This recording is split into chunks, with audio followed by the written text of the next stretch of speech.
you, Mark? Yeah. Hey, what's going on? We're on, Mark. You've got the wrong things muted over there and unmuted. You need to unmute the ISDN or the Comrex Access. There you go, buddy. There you go. Just learning how to do radio here. Well prepared, sir. Well prepared. Just doing show prep. What do you want from me? You're supposed to do that before the show. Free Talk Live Wednesday edition here. Mark with you. Jay. That's the proof that it's live, and it's Ian Freeman. That's true. Ian's sitting in the third chair, not doing his normal co-hosting or hosting stuff here that is always done reasonably well. And it's my job to learn how to do this so that I can be a better host generally. You've been doing this for 12 years, 13 or 16. No, I haven't been in like the first chair, though. And you've also been absent for a little while. That's true. So let's go to some show prep I've got here. I like this one. Turns out it's from Fox 30 out of Jacksonville, actionnewsjax.com. OSHA fines the United States Post Office in Jacksonville $129,000 for exposing mail carriers to the August heat in Florida. Mm-hmm. I mean, it's hot in Florida. The idea that somehow you're going to be able to avoid that as a mail carrier seems kind of silly. Seems unrealistic. And then there's the whole rain, sleet, snow, gloom. Yeah, that's fake. Yeah, that's clearly fake. So the Occupational Safety and Health Administration doesn't agree with this. OSHA accuses the Arlington Post Office and Merrill Road of putting mail carriers in danger by requiring them to deliver mail in high temperatures. The federal agency issued the United States Post Office a fine of nearly $130,000. USPS began the process of contesting that fine Tuesday.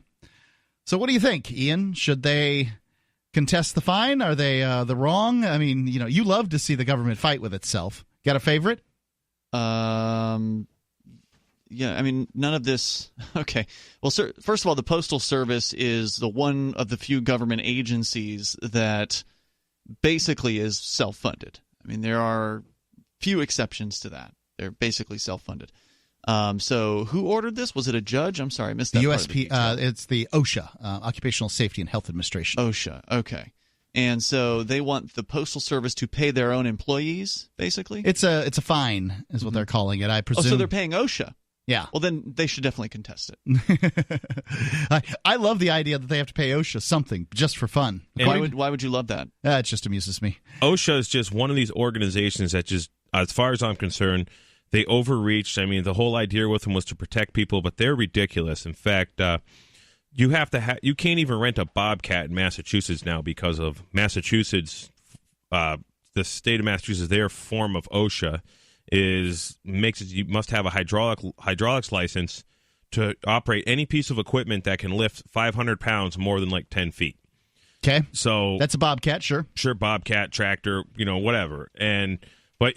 So what I've seen 14-year-old young men operating a Bobcat. I mean, it's I'm not saying it's not a specialized skill, but it's not like you can't learn it. Well, what that's done is that's made the rental market on southern New Hampshire pretty darn good, because a good friend of mine I do a lot of work for in Ware, his place is called Quick Lift, and he's in he's buddies with a lot of other rental guys, and he says all the rental guys like that are on the border towns, they've just they've like making a mint. They put on like 6 more Bobcats, 4 or 5 more mini excavators. These things are $50,000 to $70,000 a piece, and people are coming up with Massachusetts license plates and renting them. But what is happening is a guy is like literally like redoing his yard with a Bobcat somewhere in Massachusetts, and OSHA dude like drives by and actually gets out there and makes him stop. Now he's government agent is trespassing on private property and telling some guy who's not engaged in commercial activity or anything, just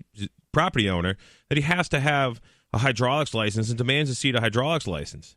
And this actually happened to a friend of mine in Ludlow, Massachusetts. Do you have to show your hydraulics license to the OSHA guy if he's on your property without complaint or something? No, I would tell him to get off the property. So what my friend did is he called me up right away. I was in Colorado when this happened. He's like, "You're not going to believe this. There's an OSHA guy here. I'm at my grandmother's house. It was his uncle's skid steer. His uncle had a construction company. Okay. And he says, he's doing some work for his grandmother, ripping out shrubs or something. And I go, tell that guy he's trespassing. Tell him to come back with a warrant. And tell him you're going to call the cops and have him arrested because he's trespassing and to get off the property. And so he goes, I'm on the phone with my lawyer. He says, you're trespassing. And he tells me to call the cops unless you leave. Come back with a warrant. And the guy like mumbled some stuff to him. He goes, get off my property. I'm hanging up and I'm dialing 911. I'm going to have you arrested for criminal trespass. And the guy got in his car and left. But all these OSHA dudes are like these pencil neck soy boy type, bureaucrats that, they're not tough enough to be a cop, but they want to be able to push people around. And so you can usually hammer on them and they'll walk away with their tail between their legs. Yeah, I think that I don't know if we were clear what a skid slide loader is, but basically it's a skid steer. Yes, small piece of equipment. And let's go on with the story here. According to OSHA, August 9th, letter carriers were exposed to the hazards of high ambient temperatures while delivering mail, which could have led to heat cramps, heat exhaustion, and heat stroke. People's health is number one and should be a priority in any job or task that is set before us, said Post Office customer Frank Jackson. Said a customer? Yeah, I'm rereading that. That's what it said. Action News. They found a. Where's this story from? ActionNewsJacks.com. Okay. Surprise! They found a bootlicker outside the post office to interview. Action News Jack's first alert chief meteorologist Mike Burrish said that it was the hottest time of the year in Jacksonville with a heat index of 107. Ladies and gentlemen, this is Florida. It's hot in Florida in August. It started being hot in Florida in August about the time that the Spaniards arrived. At least that's when we began keeping record of it at any way, shape, or form. It was probably after it came out of the ocean. Yeah. It's hot near the equator around August. So the idea, like any mail carrier, any person who signs up as a mail carrier in Jacksonville, Florida, has to at least understand that they're going to be dealing with some hot weather. Mail carriers have their windows open on their vehicles. They're in the shade, but it's hot. Do you think those little mail trucks have air conditioning? The old ones probably didn't, but I'll bet you the new ones do. I know a friend of mine hauls mail trucks. He's got a towing company, and the ones up here do not have air conditioning that are like 4 or 5 years old. Yeah, lots of mail trucks, maybe it's true. Maybe they don't have them down in Florida either. They just feel like you're going to be hitting too many houses and opening and closing your windows, just pointless. Yeah. And a big waste. They seem kind of basic, the mail trucks. Well, you don't want a particularly complicated truck if you're trying to work on these things. You got to keep a fleet running. I wouldn't be surprised if they don't have air conditioning, but I wouldn't be surprised if the new ones do either. And most of these mail carriers, well, unless they're in rural areas, they're generally walking around anyways. And you would figure it would be in a job description. And all the mail carriers I've talked to around here, in fact, I was plowing snow the other day. I talked to a guy who was training a guy, and I'm like, so what do you do when it gets really cold? He's like, I just wear coveralls, wear gloves. He goes, I got an electric jacket, but I haven't used it only a couple of times. He's got says he had an electric jacket that he can wear, and he says he loves it that he gets to be outside and walk every day. Yeah, I think that's. I can totally see why somebody would enjoy getting out in the weather. However, Diane Nelson, a post office customer, says, I think it's awful if they had to work under those conditions. It's a heat index of 107. She'd probably change her mind if the mail stopped coming. Yeah, what other options are there? Diane, how do you think this stuff is going to get delivered? Yeah. We don't have postal robots yet. The employees can just go get a different job if they don't like it. They can go to McDonald's and work in the air conditioning or whatever, or go get a bureaucrat job, pushing papers somewhere. I don't know why the post office made it so hot on that day in August that they. This is insane. Look, the fact is, it's actually you get paid better generally to work for the post office, right? So they're going to want to stick with the post office, even though it's not as good as it used to be. Ian, now they're hiring contractors as opposed to postal employees. Still pretty decent, though. I think that what we are seeing here is the harbinger, the bellwether of the destruction of the Western civilization. If they can't handle, if post office people can't handle some warm weather, then that's it for us. Sorry, close. It's good night, Gracie. 855-450-3733. Free Talk Live.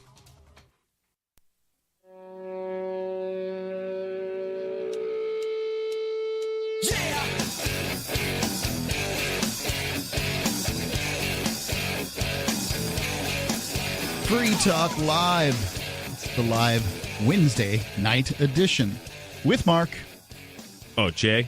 And Ian.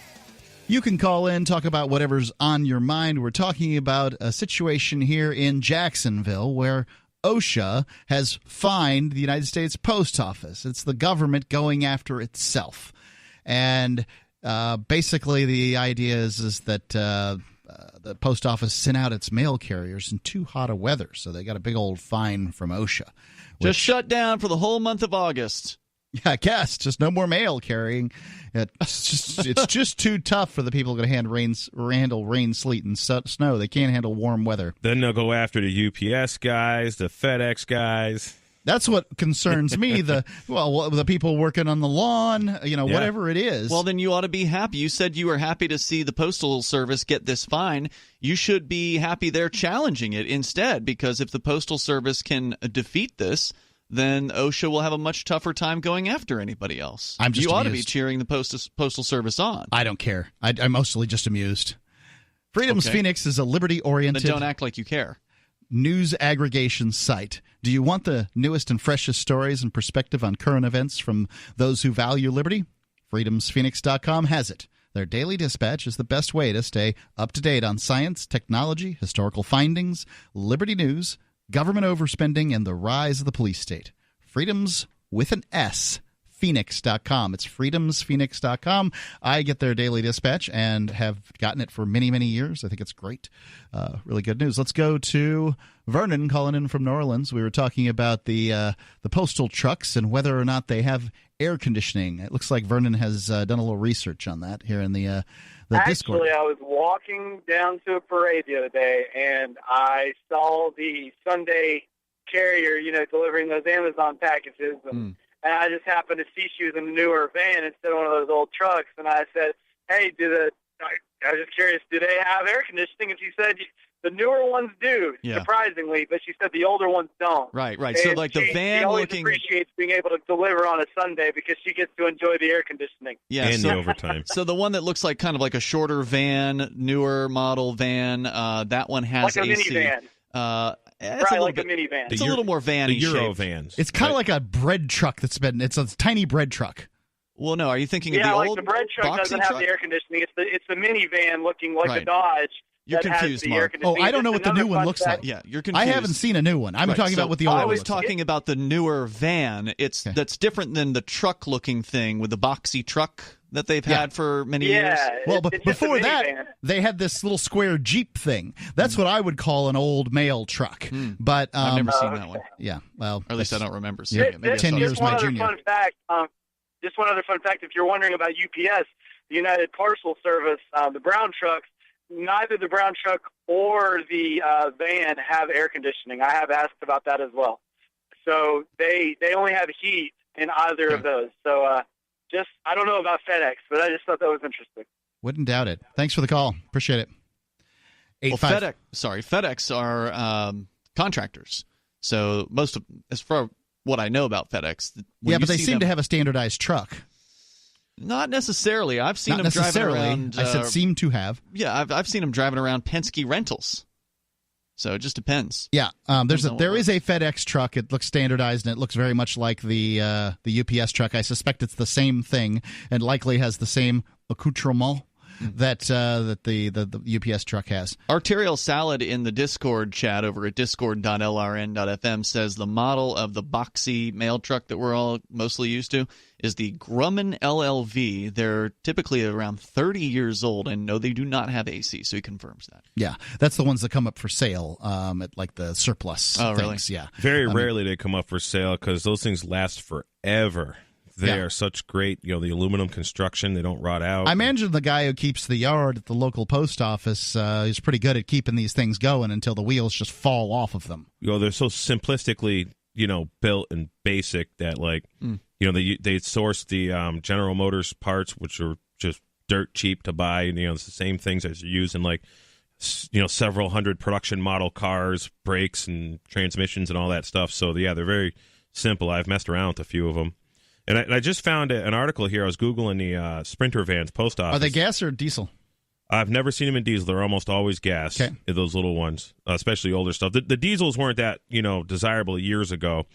The bread truck running vans, like you'll see Frito-Lay and UPS run and stuff, and FedEx, and even some Postal Service, they actually, I like in the 80s, a lot of those came with 4-cylinder Cummins engines, and those are really nice because those things get like 22, 23 miles to the gallon. So that's a diesel? It's a diesel, the Cummins? Okay. Yep. It's basically the same thing. I've never heard of a 4-cylinder diesel, but I guess, it has to have been in cars and stuff, Yeah, so like all the Volkswagens are, the Volkswagens are all 4-cylinder diesels, but like my Dodge pickup trucks has got that Cummins 5.9s, the inline 6, the same exact motor that's in those those big bread truck vans is that same engine, but just 4 cylinders, so it's very simple parts, and those they're in tractors and everything. That's my favorite bug out engine is that 4 or 6 cylinder Cummins, because there's millions of them have been produced, several millions. You can go to any junkyard and find the parts that you need. Pretty much any auto parts store, any junkyard, any construction yard, and Let's go to Dave calling in from New Hampshire.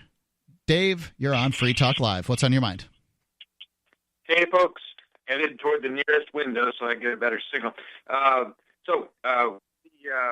president of the Free State Project is arrested and chained to a pole for trying to film police. It's important not to forget about it or let it go. What? This is something that happened. Who got arrested and chained to a pole for the president of the Free State Project? Yeah, Carla Garrick, but it was 10 years ago. I didn't know they chained her to a pole. I don't remember that detail from the story. Handcuffed her to a pole, I think. Yeah, I wanted to update you that is many things. Events like this have echoes, and this one is still echoing a little bit. So one of the arresting officers, what happened was there was an incident in Ware, New Hampshire, where Carla Garrick, who was, I guess, at the time Free State Project president in New Hampshire, she tried to film a traffic stop. I guess the police must have stopped someone that was in front of her or something along those lines. She stopped the car and was filming and got arrested and charged with wiretapping, which is kind of a rare charge in New Hampshire. But anyway, one of the arresting officers apparently went on to gun down a fleeing drug suspect. Oh no! Yeah, and over was, cannabis. Fired from the police department, probably for some other reason. I don't know why they fired him. Was this just recently? When did this happen? No, that would have been roughly 4 or 5 years ago, I think. Okay. Yeah, isn't it Officer Kelly, right? I don't remember. Was the this guy's the name. notoriously corrupt police department known as the Ware Police Department? Correct. Okay. Mm-hmm. So there was a lot of scandals surrounding that particular department 4 or 5 years ago. I remember the police chief got fired or something, and then the next one got fired right after that for something else. I forget I forget all the scandals exactly, but there was some smoke surrounding one this after another after another. Well, I'm sure Dave's called in to update that. Kelly is suing the town of Ware again to get off the Lori list or whatever. This is the list of bad cops. Oh, is that what it is? I know he sued them, but the part that happened recently that I'm aware of, and they've been giving him money, I guess, as a result of these lawsuits. And now I guess it's the recent most minor. All right, well, hang on, Dave, because we'll bring it back. You can tell us what's going on, what the latest is with the corrupt cops on Free Talk Live. Bitcoin.com wants you to know about SaveItPurse.com. Since launching in 2014, over 200,000 users have saved an average of 15% for a combined $4 million using Bitcoin, or BTC. And now you can use Bitcoin Cash, BCH, to fund your account. You can save between 5 to 33% on things you're going to buy anyway when you shop using SaveItPurse.com. Add items to your cart, fund your account, select your discount, and save. SaveItPurse.com. Save ATPurse.com.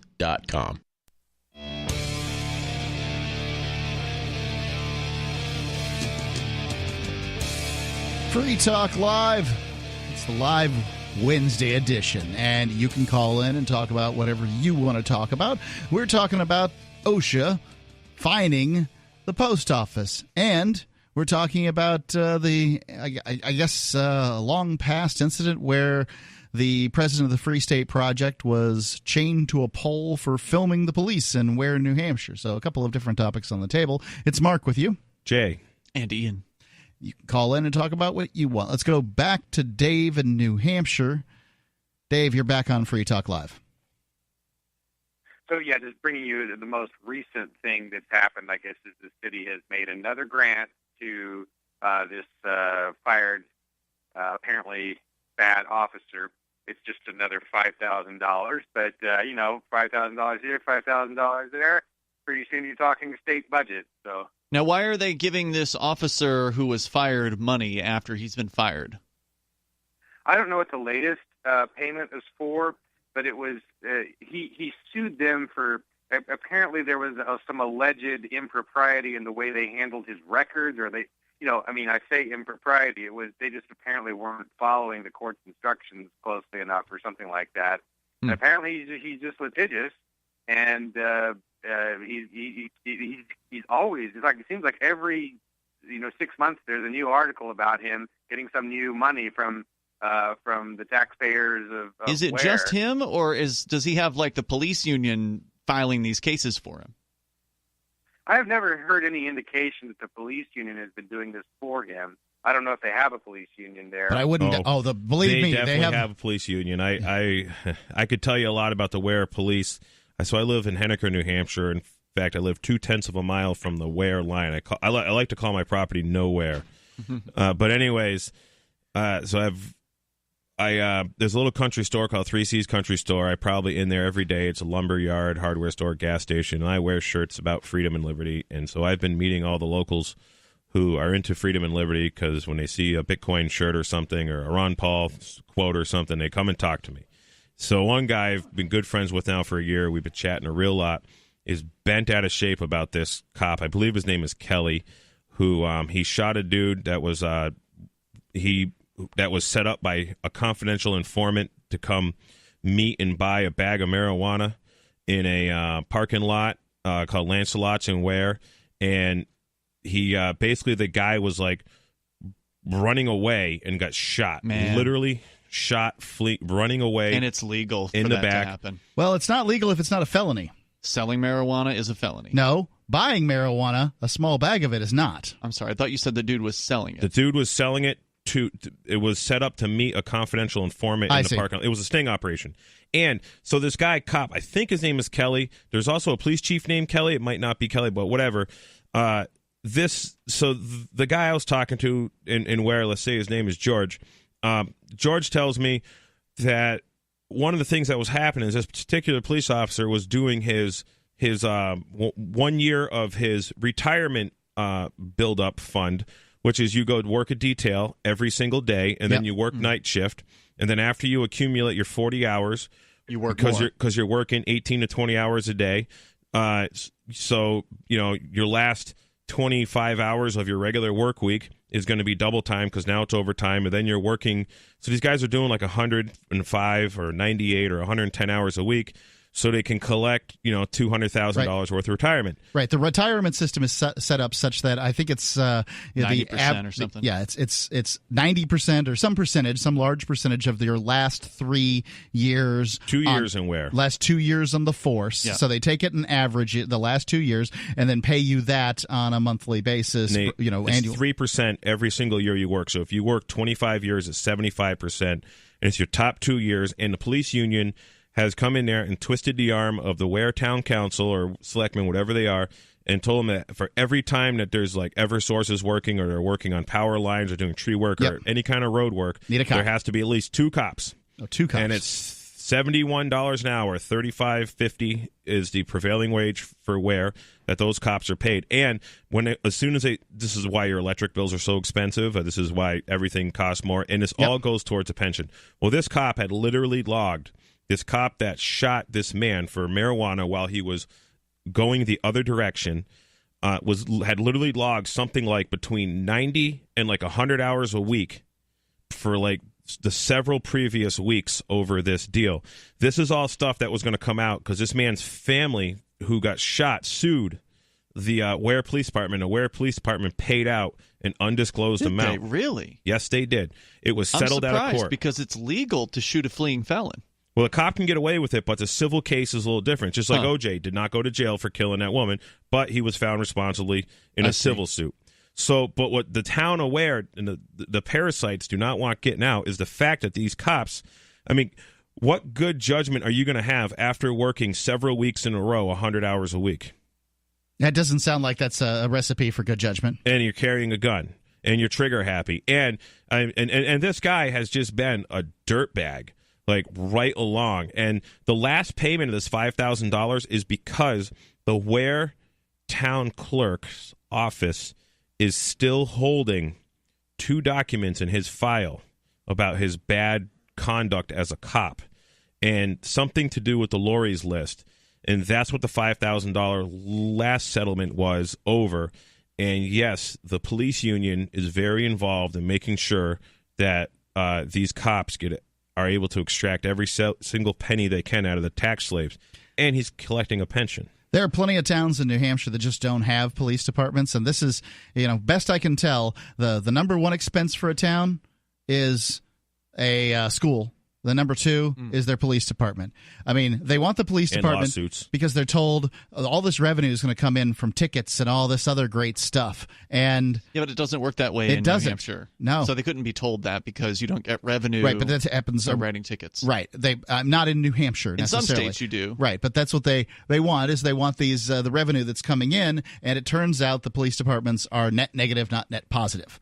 You have to have a crime spree for it to matter. Jay, God bless you for being here and keeping such a close, detailed eye on that situation. And the way, the reason why this incident even happened with Carla in the first place was because Ware already has such a strong Liberty community. I think they were having Liberty-related meetings in Ware or something like that. She must have gone to one of those or whatnot. There was some kind of controversy that had already happened before she even got arrested 10 years ago. And, these things are happening, and we know they're happening because we're here.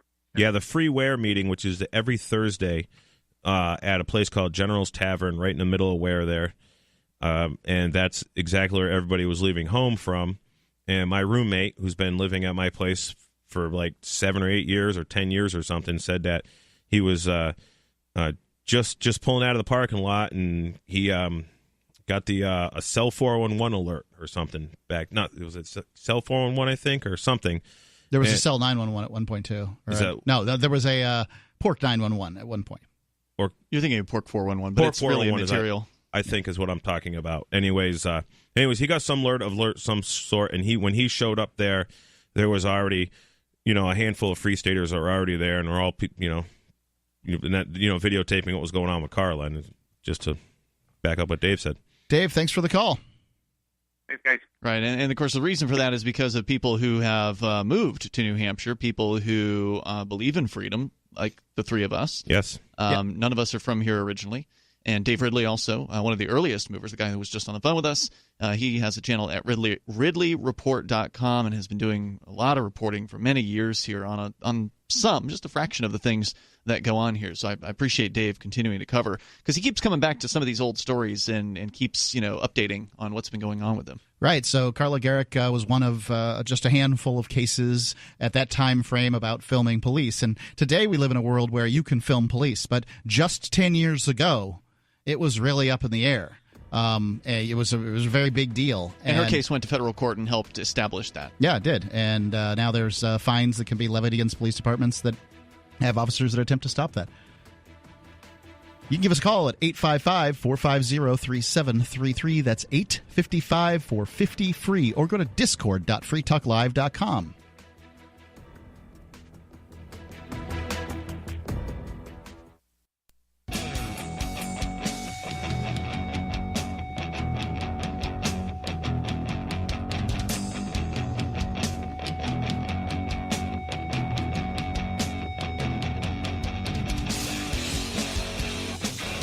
Free Talk Live. It's the live Wednesday edition. Mark with you. Jay. And Ian. And we've got this story here about OSHA finding the United States Post Office in Jacksonville, Florida. And I want to get back to that here real quick, but I want to tell you about clips.freetalklive.com. Clips.freetalklive.com is you can go there. It's a YouTube site where you can find some cool clips of things we've talked about here on the air, much more consumable than, say, a whole 2-hour radio program. Very shareable. Please go there. subscribe to the channel, like the channel, share the videos. Anything you can do to get this up and running is something that we can, it just helps us spread the ideas of liberty farther and wider. We have a guy who's working on it as his form of activism, and we'd love to be able to help him do that. Is this the same guy who's been doing this for years? He has. He came back. Yeah, he came back. We convinced him. He took about half a decade off there. Yeah. Clips. That's great. .freetalklive.com. So going back here to Jacksonville, where I hear it gets warm in August, and OSHA has fined the United States Post Office in Jacksonville, near Jacksonville, for, sending out its mail carriers in hot August weather. And some of the customers there, it's just awful. Wasn't it hot in Miami, too? Yeah, at the same time? It's very you know how these things work. First, they go after a few isolated places, and then they get some momentum going, and then they change policy, and then they can go after the free market, go after the lawn care businesses, and the United States Postal Service, and by God, anybody who's out there in the warm weather. The Postal Service has the money. But the average lawn care service is probably going to go under if you put a $100,000 fine on them. Yeah, I don't know if OSHA's looking for the fine money or not. I guess they probably are, but they're also looking for the... of course they are. It goes to OSHA. The case. The fine money goes to OSHA. Sure. The individuals who work for OSHA are just the psychopath who want to rule people, so I don't think they really care. I kind of hope that this is like some dude within OSHA that's just like, man, I hate government. Maybe he read Ben Stone's book there and decided to, try to stir up just the government within itself. What's the name of the book? Sedition, Subversion, and Simple Sabotage, a 3-part manual. It's in the bathroom upstairs. Yeah, to dismantling the state. I might have said the actual title a little out of order, but badquaker.com, you can download it or read it for free or whatever. OSHA's website says it cited the United States Postal Service for violating the agency's same rule 5 times since 2014 at post offices around the country. Did the post office not challenge it the other several times it had been done? Apparently not. The USPS spokesman said that she can't answer any of Action News Jacksonville's questions about the citation because the Postal Service is contesting the fine. Mm-hmm. So there you go. That's the story out of actionnewsjax.com. So it doesn't say it's over like not having air conditioning in vans, or if it's the postal carriers out walking in the hot sun. Imagine it's all of those things. Honestly, I mean... Do postal carriers actually still walk mail around in Florida? It's not something I saw until I moved to New Hampshire. It would depend on how dense the area is. So in like downtown Sarasota, they would have walked it, you think? They would have had to have. Yeah. I mean, you'd have to have go into businesses. You go into a big building and you got to walk around and put the mail in different places and things like that. I imagine there's not as much as there is sort of in these, there's the dense housing areas where you're going from house to house to house, and postal workers tend to walk that because you have to be able to walk from the post office to the area that you're going to be delivering mail, then walk around the area, then walk back to the post office. Well, no, what they do here is they'll park the truck and then walk around a neighborhood. Yeah, so then they stack up the mail in some kind of bag that they just wander around with. Yeah, that makes some sense. There you go. Well, I'm surprised that this is going on, and that's why I brought the story in. I'm just stunned that OSHA would be going after the post office for its employees having to be out in too hot a weather in Florida. I mean, what else are you expecting in Florida in August? It's hot. You didn't want to be hot. You didn't want to sweat. Don't take the job. It's not like the post office has really heavy uniforms or anything. They have light button-up shirts and a pair of shorts that I think they wear with a belt, and then they have to wear black tennis shoes. Not like that's a surprise. There's lots of black tennis shoes out there. Those blue shirts probably do absorb the heat, though. It would be a little better. No, they've got very thin ones. These are I mean, light. The color. Like when you wear those dark colors. Oh, it's pretty. It's kind of a lighty gray. Could it really make that much of a difference in the Florida sun? Whether you're wearing a blue shirt or a white shirt, is it really going to make that much of a difference? I don't know. I mean, they've got a safari hat that they put on these people too. When you're stacking hay in New England in the summer, it makes a difference. Does it? Yeah, I think so. Well, usually because it's soaked with sweat when you're doing it, so it's transferring that heat pretty good to you. White shirts are definitely better. To me, I'd rather wear when I wear a work shirt, what I do is I take one of my old dress shirts the thin type, and I wear that outside. I'd rather have a long sleeve shirt with a collar that I can flip up that's going to cover my neck, cover my forearms, and these kind of things, because I don't want to wear sunscreen. And it's the best thing to protect you from the sun that you can get out there. And aren't they saying sunscreen's bad for you now? I don't know. I could have sworn I heard that. It's probably lots of bad chemicals in it. Yes. You know how they keep changing like what's good for you and what's bad for you? First, you got to wear sunscreen or you're going to get skin cancer. Now it's like sunscreen's bad for some reason. I'm sorry, I don't have it in front of me. But they're not going to say that skin cancer is good for you, I can assure you. You got to cover up some manner or another. So, for sure. And now swim shirts and that sort of thing are coming back for people who are going in the water. I saw a kid in Mexico that was wearing a one-piece swimsuit that was covering him from the wrists down to like his knees in one piece. I mean, it seems very much economical. Well, that's fine, but it's the old school swimsuits that you'd see on the guys with the handlebar mustaches when they go to the swimming hole. The ones that men fought to get rid of at one point. Sure. Yeah. Then they wanted to be able to get down to their Speedos, and now you can see on the same beach a person in a one piece and a person in a Speedo. It's a crazy world in which we live. That's for sure. So, that's the story as it stands there from Jacksonville. I would be very interested to see whether, when the post office disputes this, how it goes, because I don't know if they never find out. Yeah, I don't know how they disputed it previously, but the post office has been losing money hand over fist. What's their most recent loss, Ian? I think you had that up. Yep, I did have it up. $1.5 billion, and that's just in quarter one. So the numbers, of course, were terrible in 2018, and now quarter one, Postal Service's ongoing financial losses. This is from fedsmith.com for the informed Fed. That's what they say here.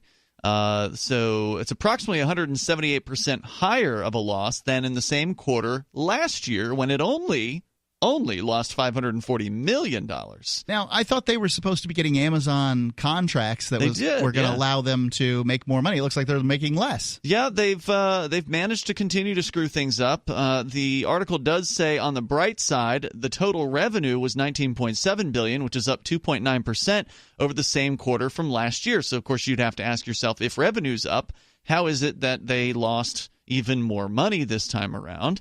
Clearly, costs are up, too. And their costs are up, namely increases in compensation and benefits of $657 million due to additional hours and contractual wage adjustments, as well as transportation costs of $207 million due to higher fuel costs and highway contract rate inflation. Yeah, a lot of the postal carriers these days, are contractors. You'll see, one just came to my door today and was delivering packages from Amazon. It wasn't in a post office van. He was in his own vehicle, by the looks of it, or a vehicle that had a magnet on the side. And these people are not getting compensated the way that we imagined, the pensions and all that other stuff.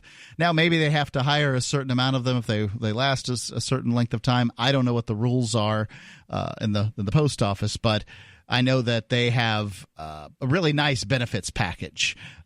My wife's grandfather retired from the post office, and he got Social Security longer than he worked.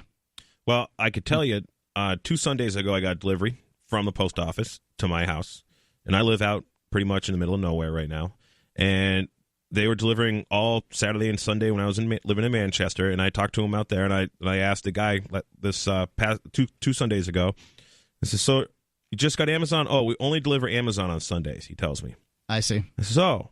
And I says, I heard something about Trump saying the post office was subsidizing Amazon. And he says, well, I do enjoy the Sunday paycheck, is what he had to say to me. I see. So there you go. Well, I think that the post office should cut down its delivery days. I don't see any reason why America has to get mail service on every single day. Make one side of the street Monday, Wednesday, Friday, the other Tuesday, Thursday, Saturday. It's only going to slow the hemorrhaging. That's all that's going to do. Well, that's the idea. Everything's in a state of collapse. Free Talk Live. She's such a beautiful little puppy. We walk around the block, and neighbors always say, her hair is so beautiful. Healthy and shiny and glossy. DINOVITE.com.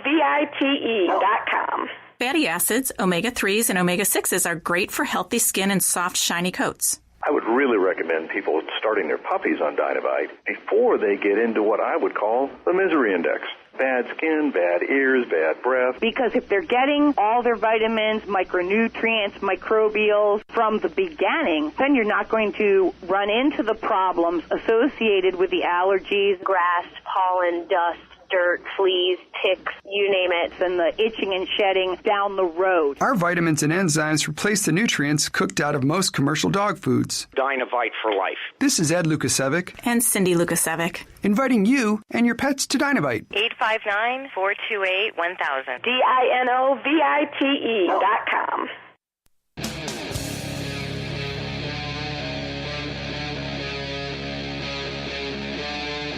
Free Talk Live.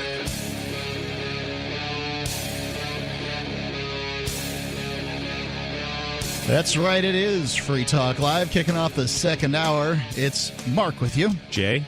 And Ian. You're welcome to call in, talk about whatever's on your mind. Let me tell you about the Discord lines. You can go to discord.freetalklive.com. Got an app there called Discord, and you can use that to call into Free Talk Live through your smartphone, and it just sounds significantly better. Yeah, takes a little extra prep time, but once it's installed, you can call real quickly and easily. Discord.freetalklive.com. Ian, I'm not sure what I'm reading here, but apparently there's something called a predatory llama loot box. Well, there are llama loot boxes, and they're being called predatory in a lawsuit that has been filed against Epic Games. I mentioned this story last night. So this is something that goes on in a video game. It's like a box that comes after people. It's predatory? No. No, it's a llama loot box. It's being called predatory in a lawsuit, Mark. Yeah, you've not heard of a loot box before? Don't you have a son who's like 10 years old? Sure, a loot box is a treasure chest. Yeah. Are you familiar with the Dungeons & Dragons monster called a mimic? No, I never played Dungeons & Dragons. Oh, my God! Haven't you heard of Dungeons & Dragons? Wasn't as dorky as you growing up, I guess. Now I'm the dorky one, and you were just trying to take the high road by saying, didn't you know what a loot box was? Well, there's I'd like to tell you, whippersnapper, that in fact there is a predatory monster that looks like a treasure chest in Dungeons and Dragons. So you open the chest and it like eats Chomps you? Mm-hmm. I'm not aware of any of this stuff. So you are aware that Ian is a jerk, right? You're just projecting. Well, you two guys are like an old married couple sometimes. That's the only complaint I've ever heard about Free Talk Live is people like sexless and angry. No, they're like I don't like it when Ian and Mark fight. That really upsets me. Wow, they need therapy then. We could talk about North Korea and Venezuela, but let's talk about video game controversy here. The Verge.com reporting where Epic Games was sued just, I guess, within the last week or so. Sued by the parent of an underage player in California who are claiming that Fortnite Save the World's original blind draw loot box mechanics were unfair and deceptive to consumers. To be clear, Epic has already ended the practice of blind draw loot boxes, and they only ever existed in Fortnite's original Save the World co-op mode, not the popular Fortnite Battle Royale mode that rocketed the game to fame. So, for listeners who aren't familiar, you may have seen these. You may have seen Fortnite in like stores, Walmart or whatever. They have got displays. This game has become a sensation. I mean, it's got dances, a phenomenon that are like Fortnite dances. Yeah, I guess those are the things your character does when they're celebrating in the game, right? As I understand it. But I mean, now kids are doing them; they're mimicking them. Is that right? By the way, I'll take anything that gets kids to dance. Dancing is gets them out of their chair. Yeah, a physical activity. Anything that gets them up, I'm for it. Does Jack and his buddies do the Fortnite dances? Jack has never played Fortnite. No. Is that like an adult game? No, not really. I mean, you're shooting people, but kids play that stuff all the time. Sure. Yeah, Jack just hasn't played. He plays. He's more of like a Minecraft kid, right? Yeah. But that's also violent. Aren't you like slashing beasties in Minecraft? Mostly he builds. Okay. There are beasts to slash, right? There are. If he wanted to slash them, he doesn't want to do that. He builds big castles. So, according to the story, the plaintiff is arguing that they and hundreds of thousands of other players were tricked out of their money by Epic's business practices. In the complaint, the plaintiff argues the chances of a Llama loot box dropping a rare item are slim. They claim that by not disclosing the rates at which the in-game items drop, Epic Games are deceiving consumers, and the company is engaging in, quote, predatory business practices that convince young players that they will, quote, get lucky and receive more valuable pieces of loot. So, first off, I would say that if you did reveal the amounts, the percentages, the ratios at which things drop, that people would still not know the ratios because people don't even understand math. Right. They just don't get statistics. Human beings are really bad predictors of things. That's why we have the lottery. Well, plus people who understand math are probably not, the few of them that there are out there are probably not the target audience of the loot box pitch. No. In general. Because you would understand that whether you knew the rates exactly of how often a rare item appears in one of these digital prize boxes, you would know it's very, very low. Whatever it is, it's significantly more often than somebody you're likely to win the lottery. Yeah, this is a game. So the last game I probably played was in 1987, and it was Zelda on a Nintendo. That was a good game to end on, I guess. And I had won. lots of fun with it. And I only played it when it was really terrible weather or something. But sure. So a loot box would be you go and get a golden key, or you get maybe a sword, or and in Mario Brothers you get a mushroom that would make you jump further and stuff. I mean, is that what a loot box is? You could look at that as maybe a very early implementation. Those are just power-ups, basically. Now, the loot box will contain things that can potentially be a power-up. Potentially have a power-up factor. It could also, have in-game currency. It could have, it could just have an outfit. So nowadays, the gamers, they have their character that they can build. And I don't know if Fortnite has this. I think you can choose character things in Fortnite. I played it once just to see what all the fuss was about. But in a lot of these games, you can kind of customize your avatar, the person who you are in the game. And do you have to pay for all this stuff? So yes and no. So these customizable things, you can wear different clothes. You can have different, glitzy things that you add to your character. And so in these loot boxes can come some of these things. Now, the loot box you can pay for, typically in games that have them, or you can kind of play the game to earn the loot box, meaning that if you play the game for enough time or you get enough of a high score, you'll get a draw from the loot box. You'll get a free loot box every once in a while. And, of course, getting one loot box is likely to make somebody want another loot box, especially a child who wants to get some fancy thing that they haven't gotten yet in the game through earning it through playing the game. The loot box is kind of the shortcut route to possibly get those things. But not necessarily, because it's just a random, thing. Have you ever played Magic the Gathering? One of these collectible card games? I have never played it, but you're familiar with it, that it exists. So this game has been around for close to 30 years now, I think. I'd say that's pretty clear. Because I remember it came out when I was still in high school, and that was in the 1990s. And so they've had various iterations of it, but it always has the same structure. You can buy the starter deck, which comes with 60 cards, and that's usually enough to play a game, and you can play with other people. But then they have these booster packs. Yeah. And the booster packs are a certain random assortment of cards, some of which are pretty common. There's usually one or two uncommons in there, and maybe you'll get a rare, right? You won't necessarily get a rare, but you might get a rare, that kind of thing. And these things are always just a crapshoot. You have no idea what the odds are. And so I don't think this lawsuit, and there's a little bit more to the story, is going to go anywhere, because this is no different. This online loot box is no different than an endless amount of similar things that exist in physical reality. How about baseball cards? Yeah. Right? Well, I don't think baseball cards have necessarily the built-in scarcity, or didn't when I was a kid. You just had a randomization. So you don't think, huh? Well, I don't know, but I could be wrong. Didn't you ever notice how you kept getting the same cards over and over again? I bought a lot. I was really into trading baseball cards when I was second and third grade. That was a huge thing. In fact, I even got suspended from school over it, and that was stuff I was really into as a kid. Right, so there was players that were common. Oh, yeah. Right, that no matter how many packs you bought, you're going to get a bunch of whoever it was, Bo Jackson or whoever it would have been, at the time. And then there were the ones that weren't that common, which is why they were worth more money, because there weren't as many of them that were printed. So I think they've been doing this for a very long time. Well, I don't know. I wouldn't use baseball cards as the analogy, but Magic the Gathering is certainly an analogy. That is built-in artificial scarcity that the manufacturer created. Well, you're just saying don't use baseball cards because you don't know whether they were manufactured to be scarce. And I'm telling you, even as somebody who wasn't a baseball card fan, that they were. That's what you believe. He's the guy who was the fan, dude. Listen to Jay. I bought them too. I had baseball. And didn't you get the same cards over and over again and never get the Babe Ruth or whatever it was, the one that you really wanted? Babe Ruth didn't play baseball when I was whatever. You know what I'm saying? Reggie Jackson, I had several of his cards, and he was a huge player. Mm-hmm. So, he had a candy bar named after him. No, I'm not sure that that's the case. I'm not ready to say that, but I will say that some cards are harder to get than others sometimes. But I don't know that there aren't as many printed. Free Talk Live.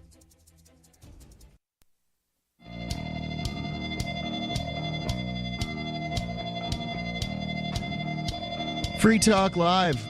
It's the live Wednesday edition of the show. It's Mark with you. Jay. Ian. You can call in, talk about whatever you want to talk about. Ian, we're talking about Llama loot boxes, which is, I guess, from a video game called Fortnite. That's right. Yeah. And a parent is suing the game manufacturer because they feel like their kid didn't understand the mathematics behind a loot box. And I do want to get into that, but first I want you to tell me about AnyPay. Yeah, I'm super excited about the new AnyPay, helpmetakebitcoin.com. Finally, there is an easy-to-use website that can introduce a business owner to the process they need to go through, and it's a super easy process getting started with AnyPay.global. But go to helpmetakebitcoin.com or send your favorite business owner to helpmetakebitcoin.com, and they will walk him or her right through the process. You sign up for AnyPay.global, username and password, put your cryptocurrency addresses in the back end, and then you load the app, which is now available on iOS. So it took a little while to get the iOS version out because that's the way Apple is. They have to approve everything. So Android and iOS apps are available now. It's super easy to accept Bitcoin, Dash, Bitcoin Cash, Zcash, and a few others as well. And they're always expanding the repertoire of different cryptocurrencies that they'll allow you to accept. But get started over at helpmetakebitcoin.com. So you and I were talking in the break about things like baseball cards and comics and how they've the scarcity of these things has changed over time. So I worked at a comic book store basically when you were 12, right? Well, from the time I was 12 to the time I was 18, basically the decade of the 80s. I was working at a comic book store, and this was the modern age of comics. Everybody was excited about them. They were buying a new issue would come out, a number one issue would come out, and people would buy sometimes 10 copies, just to put them away so they'd have them and they'd be worth something. And this just kept happening. That's what was every year. For like Christmas and my birthday, my grandmother would buy me like some special edition stack of whatever baseball cards. I have like Topps, like 1989 mint set, still in the plastic with the original $19 sticker on it. That's only worth $7.85 today. I literally just opened up the box like 2 weeks ago. My wife's like Googling how much it's worth. You could buy the thing on same exact thing on eBay for $7.85 plus shipping. Yeah. And then factor in inflation, and it's worth even less now. Yeah. But people were looking at these as investments at the time because, there were things like rare Captain America #1, Superman #1, Detective Comics #27, Action Comics. Action Comics #1 was the first appearance, I believe, of Superman. I can't name anything off the top of my head from way back then any further than that. But yeah, I mean, these comics are actually scarce. So they were cheap, pulp printed comics. They deteriorated. They were used as fire kindling. They were, they're gone. They no longer exist. There's a handful of them left, and they're legitimately worth what they say they're worth. And then there's something like Secret Wars #1 from, I don't know, like 1984 or something like that. There was, hundreds of thousands of this thing printed, And maybe it's worth more than the cover price now. I wouldn't be able to tell you, but it got to the point that manufacturers realized, we put on a number one issue, and we're going to make a bunch of money. So they were actually stopping series, Fantastic Four, Avengers, these kinds of things. They were stopping these series and restarting them with issue number one because Avengers 337 isn't worth as much as number one. So they just keep on restarting sort of every few years, and they'd make some more money. They'd have 3 different variants of the cover. Collect them all. Yeah, get all different variants, and now they're just selling more and more and more. And comic books and baseball cards are made of paper. It's not scarce. Gold, scarce. You got to dig that up out of the ground in special places on Earth. You have to have all kinds of equipment to do it. Whereas a comic book manufacturer, not such a big deal. This is what had Marvel on the ropes. This is why Marvel sold the rights to the Fantastic Four and X-Men to movie companies. Now, they still own them for comics, but for movies, the movie companies own them. There's a reason Sony has Wolverine, and Marvel now is trying so hard to get Wolverine and the X-Men back into the fold. There's a deal on now with Sony to bring X-Men back in. So wait, I've never followed all this. Yep. I know these movies exist. So you're saying the X-Men movies, Marvel's not making anything on them? They basically sold off the property to Sony years ago? I thought Fox made these movies, no? Look, I'm not somebody's streaming at their radio right now. Yeah. I don't know which movie company has it, but it's not Marvel. Marvel has the Avengers, and that's about it. They're working with maybe it's Sony for Spider-Man, and maybe it's Fox for the X-Men. I'm sorry if I don't know the difference. I don't care about those characters very much. I'm an Avengers guy, but I think they don't cross over, the X-Men and the Avengers. Not yet. The movies haven't, of course. Because a lot of the other movies cross over and they're related, right? Like Thor and the Marvel movies all cross over because they're all their properties. Right, except for at the this X-Men. point, Spider-Man has crossed over because they've made a deal with the company that has it. I think it's Sony. I see. But they haven't managed to finalize their deal with the X-Men, which there will be a crossover at that point or something, because I think Marvel's bought the company or something like that. I couldn't tell you. I'm not in on this, and I didn't have a chance to study it. So I know there's great explanations on the internet of who owns what and whom. Internet, according to cheatsheet.com, this story from 2017, so hopefully it's not too out of date. It says here that DC Warner owns all the rights to every one of its various comic book characters. Marvel's are divided among a slew of other studios. Back when the idea of a superhero franchise was unheard of, Marvel sold off a handful of characters to make a quick buck. Spider-Man went to Sony. Universal snagged Namor. That's Submariner. He's Marvel's version of the Aquaman, and he was first before Aquaman. And 20th Century Fox made out with Fantastic Four, Daredevil, and the X-Men. Daredevil has since reverted back to its original owners at Marvel Studios, but the X-Men and Fantastic Four remain firmly in the hands of Fox. That is correct. Okay. I'm curious as to who has Blade at this point. So Blade was a very successful movie franchise. New Line was the production house behind Blade, if I recall correctly. I don't know if that means they own it, but I don't either. Yeah. Marvel hasn't expressed too much of an interest in revitalizing Blade, but man, Wesley Snipes did a fantastic job on that franchise. Have you seen all 3 of them? I saw 2, the first 2. Watch the 3rd one. It's actually really good. Is that Trinity? Yeah. Okay. Yep. Well, if you say it's worth it, then I shall. I actually have it at the house right now, so perhaps I will do just that. So when we're talking about these, we were talking about collectibles and those sorts of things. Scarcity was artificial in this arena, and basically now I can read any comic I want. I can go get Marvel Unlimited for $60 a year, and that's the is that an online version or something? Yes. Yeah, but who wants to do that? What do you mean? Are you into that? Listen to me. Reading them online? Listen to me. There's people that are like, who wants to have paper and you're hanging around? $60 a year to read this on my iPad versus cover price of $1.75, $1.50, $1.25. Well, got to be more than that by now. Well, for a comic book, it's probably $3 to $5 for a comic book. No, I don't think it's that much. I mean, certainly some of them are, but not the regular monthly issues. Oh, I wouldn't think they were that.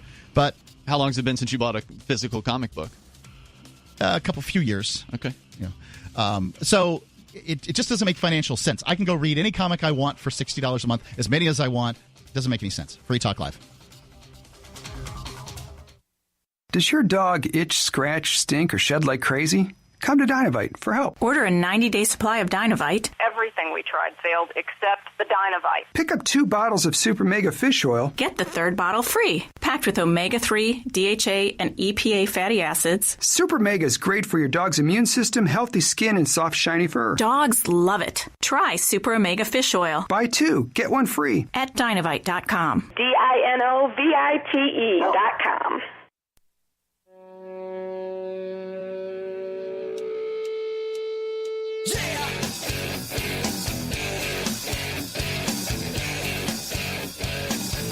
Free Talk Live. It's the live Wednesday edition. Mark with you. Jay. Ian. You can call in, talk about whatever's on your mind. Be happy to hear from you. The number's 855-450-3733. That's 855-450. Free as in freedom.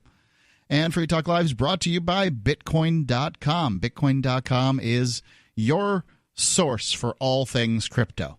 If you're not familiar with this stuff, even if you are familiar with cryptocurrency, Bitcoin.com is a one-stop shop. They've got everything you need. You go there, you can get a wallet, meaning the application in which to create a Bitcoin account. You can get you can use their faucet to get some Bitcoin Cash to put in the wallet.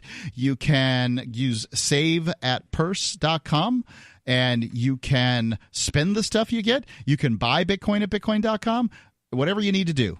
It's Bitcoin.com, and I just mentioned save@purse.com. By the way, Bitcoin.com would love you to go there and spend your hard-earned Bitcoin. And you'll have savings of between 25 and 30%. Learn more. And by the way, you can see all the newest news there at news.bitcoin.com. You can learn more at Bitcoin.com.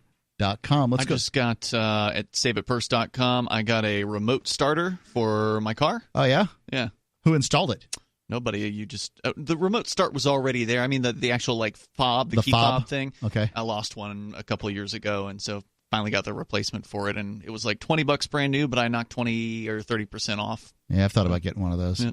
I'd probably push the button and then forget that I started the car and shut itself off. So you don't have that feature in your fancy new car? A remote start? No remote start. I'm surprised. But it's super easy to install in that fancy new car. I bet it is. Is that so? Super easy. I'll tell you about it in a break. All right. Excellent.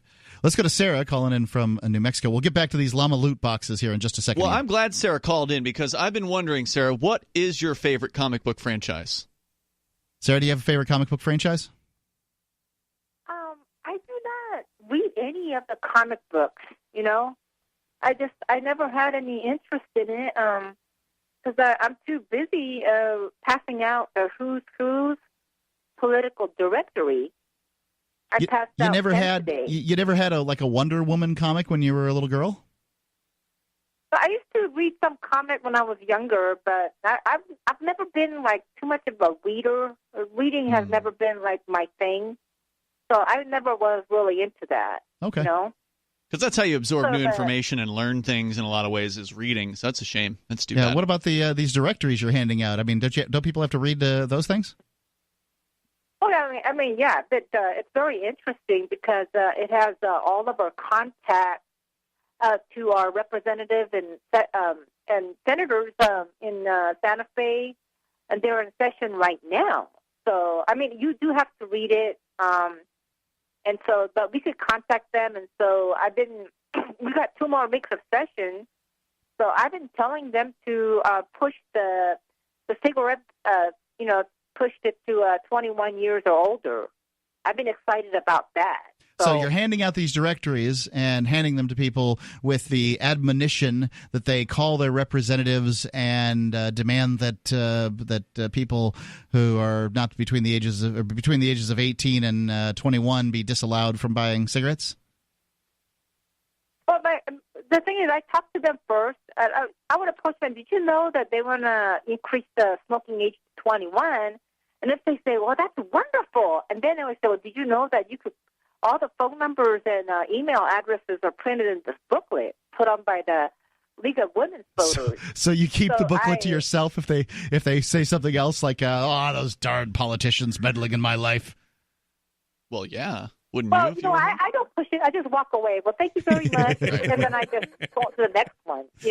Well, that's your agenda. That's the way to do it, Sarah. Yeah, I hear there's money to be made as petitioners. Why wouldn't you go do some of that? I mean, surely all the good folks at the Democratic Party and somewhere in New Mexico there, they want to have people doing petitions, right? Well, this is not about money. This is just for free. It's volunteer. These pamphlets are just laying around, sitting at the library. And I walked by it. I looked at it for 10 years, and I had no idea what was in it. You're doing this work, Sarah. You should make some money. And here's how they do it in Massachusetts. And I've never participated, but I've been told that you go work for a political party doing their stuff. And this will work really good for you if it's done the same way, because they won't mess with your disability. But they actually give you a prepaid Visa gift card or something to do this work, and you're paid I don't know, $15 or $12 an hour or something. But nobody really keeps track of your hours. You just kind of tell them, and then they give you a gift card to go out when you go in payment to go out and peddle some ideas or knock on doors or hand out pamphlets. So you should look into taking advantage of that. I'm sure you're doing it for free got money now. For it. Yeah, well, the thing is, I'm not interested in making money. That's not my goal. My goal is to get the cigarette to age increased to 21. Well, once that happens, how do you benefit? How do I benefit? Let's say I'm thinking maybe 30,000 kids will get addicted. If they left it alone, if they could start smoking at 18, that's more secondhand smoke. Wait a second. They right now, most people who smoke got addicted before the age of 18, which is the legal age to get to buy cigarettes. So apparently the law isn't working already. Why do you think it's going to make a difference? Well, to me, it will make a difference because it's a societal attitude. Everybody will know. But if the societal attitude is not to smoke, then what difference? Already the societal attitude is don't smoke. I mean, it's not the same as it was when I was 16 years old in high school, where people actually thought people who smoked were cool. They do not think that any longer. So what you're saying is that people change their minds through other reasons besides the government raising the age? Right. It's not the law that makes a difference. It's the societal attitude. I used to ask people who smoked all the time, when did you start smoking? It was just always something I asked. 13, 12. I have never, ever, ever had anyone answer, well, my 18th birthday. I was able to buy cigarettes and porn. My dad got me a pack of cigarettes for my 18th birthday. Right, that just doesn't happen. I mean, all my buddies that smoked cigarettes back in high school, or smoked cigarettes today that I knew back in high school, were all smoking cigarettes in high school. Yep. I knew one guy who he was a non-smoker who went into the Navy, and because the Navy gave smoke breaks, all of his buddies were always going on smoke breaks, and he had to go to cover their work, so he decided to start smoking too, and so he could go hang out with his buddies rather than having to work. But that's an issue of employer law, as opposed to an issue of when somebody could buy cigarettes or not. Well, I mean, to me, you guys don't think it would make any difference, but to me, that it will make a difference. It's a guess. It's only in your head. What it's going to do is it's going to. It's harder instead of an 18-year-old just walking in the door and buying a cigarette from Circle K. Now they have to wait 21. It makes it harder. Now they have to wait until someone who's 21 or older walks by, and then they will ask them to help them buy some cigarettes. It's just going to create a black market for the people who are under 21 is all it's going to do. If they were getting cigarettes at 16 or 15, which they likely were, if they're smoking at 18, they were likely getting the cigarettes at 16 or 15. They're just going to do it the same way that they'd always been doing it up to 21. They're going to get it the same way they get their beer, the same way they get their liquor. You don't imagine for a second that fewer people are drinking as a result of raising the drinking age from 19 to 21, do you, Sarah? That happened in your lifetime. And it's more. But you do have to. I've been asked to buy a beer for somebody else because they don't have ID or whatever. I've been asked for that. But here's the thing: what'd you do? I never did it. But the thing is, if you make it difficult, the more you give stumbling blocks and you make it harder, the less they will do it. Well, the less they'll smoke, perhaps. I mean, there'll probably be fewer cigarettes consumed, but they'll want to get the cigarettes that they do consume that much more. You might very well be making the addiction worse by making people want the cigarettes more because they can't get as many as they want. Anybody who wanted alcohol when I was in high school was able to get it. Yeah. Alcohol, I think it's harder to get alcohol than it is to get, like, marijuana in high school. At least it was for me. Thanks for the call, Sarah. Appreciate it. 855-450-3733.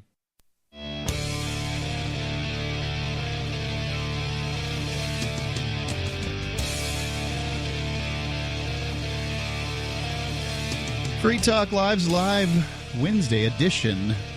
You can call in and talk about whatever's on your mind here on Free Talk Live. We're talking about a lawsuit that's been filed surrounding this game Fortnite and I guess bad mathematics amongst young people. It's Mark with you. Jay. And Ian.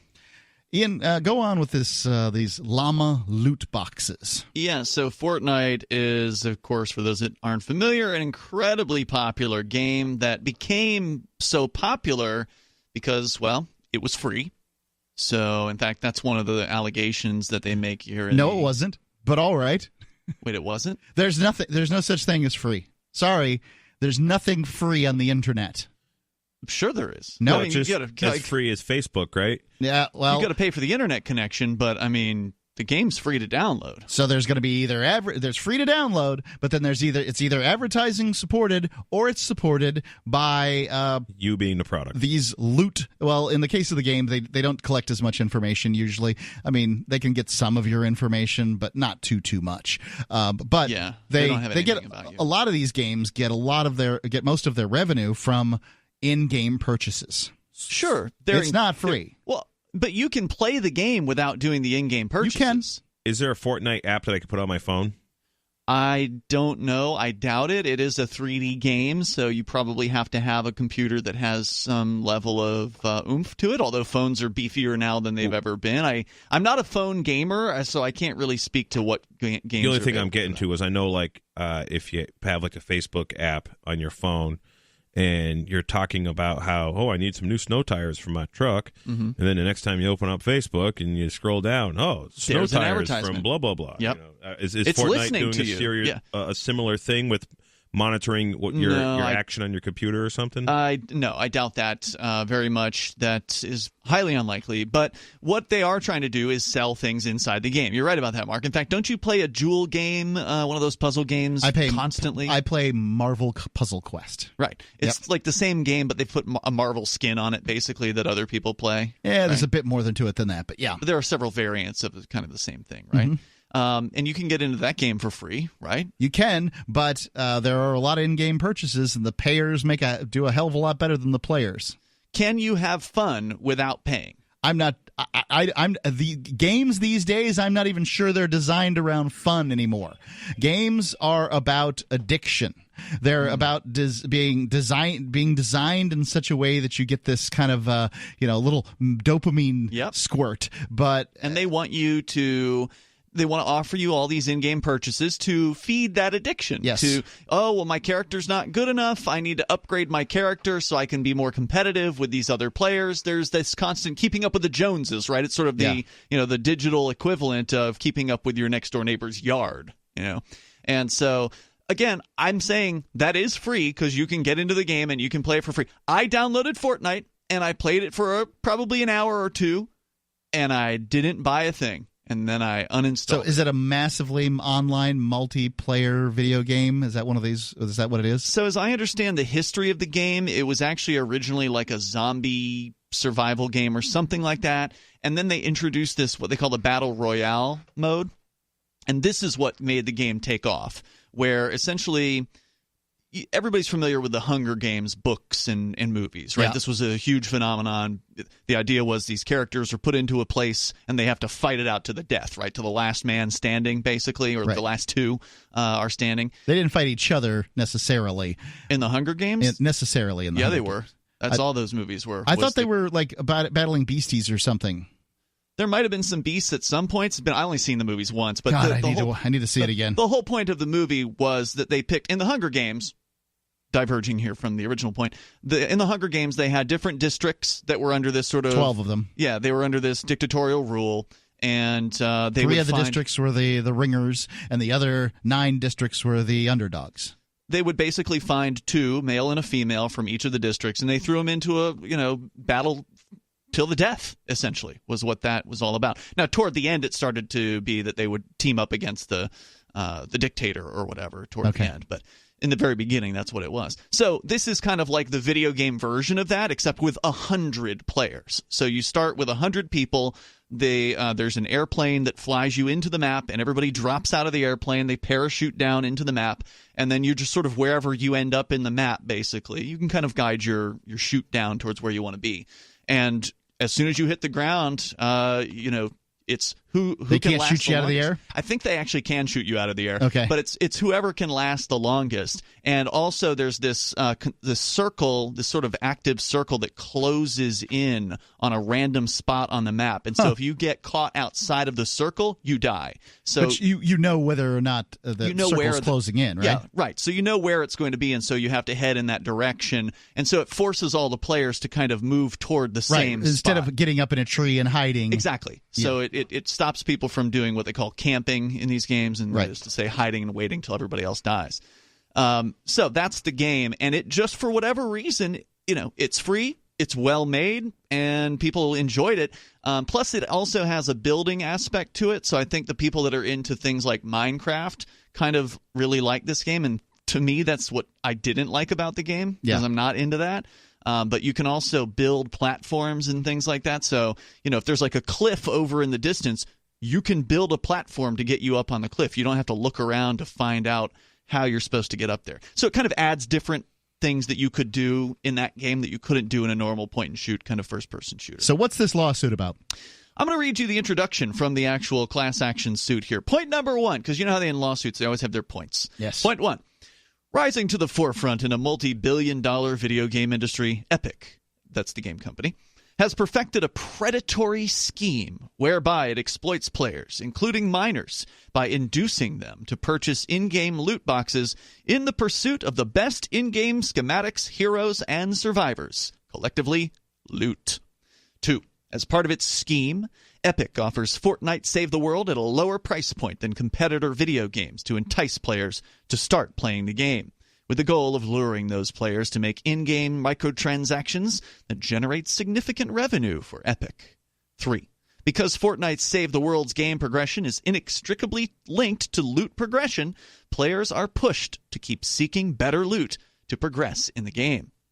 4. Of course, that's the keeping up with the Joneses thing, right? Sure.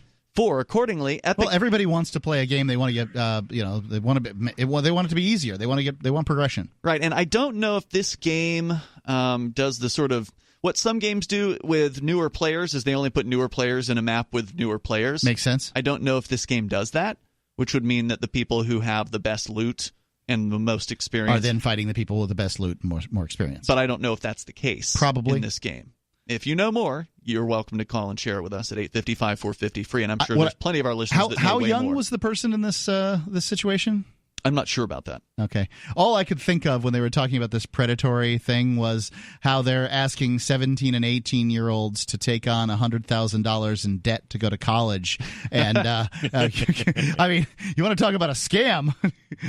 Microtransactions, my foot. These are, people that don't have any acumen whatsoever, have just left government school being told that the only way they're going to make money is by getting going to get a master's degree from some university someplace. So they can go teach in a government school and get on a government pension. Right. Ponzi scheme it to the max. Right. Whether they make a heck of a lot more money by spending $6,000 at the local vocational technical institution, getting a real skill and going out and getting a job, rather than those that run off and get underwater basket weaving degrees. Number 4. Accordingly, Epic designed Fortnite Save the World to effectively limit a player's ability to progress within the game without spending money on loot boxes. 5. The scheme plays out perfectly to the benefit of Epic. Once players are sufficiently invested in the game, Epic induces players to purchase loot boxes in order to get better loot, which results in massive revenue to Epic. 6. Epic has made a fortune on in-game purchases, preying in large part on minors, who are especially susceptible to such predatory tactics. So this lady gave her son a telephone and let him download whatever he wanted to on that telephone, and now it's Epic's fault that he has developed this little habit of paying to play. Yeah, I don't know if it's a phone. I mean, it could have been just given him the credit card or whatever you have. Oh, so it's not a phone game. Okay. That was the question Jay asked. And, I'm sorry, and I didn't have a good answer on that. Okay. But when you did it, you downloaded it on the regular laptop.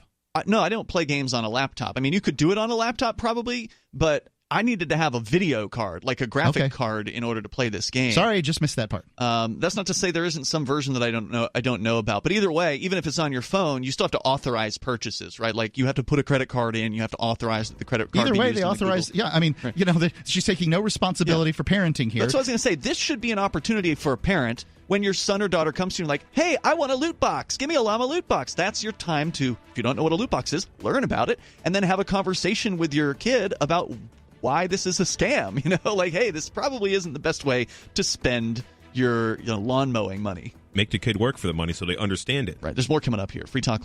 Go to themorganreport.com and receive updates and insights you will not find anywhere else on the web. You will discover how to grow and protect your wealth under all market conditions. The Free Morgan Report provides interviews, webinars, question and answer sessions, plus mind-blowing videos. As David Morgan says, let my passion create your wealth. TheMorganReport.com. TheMorganReport.com.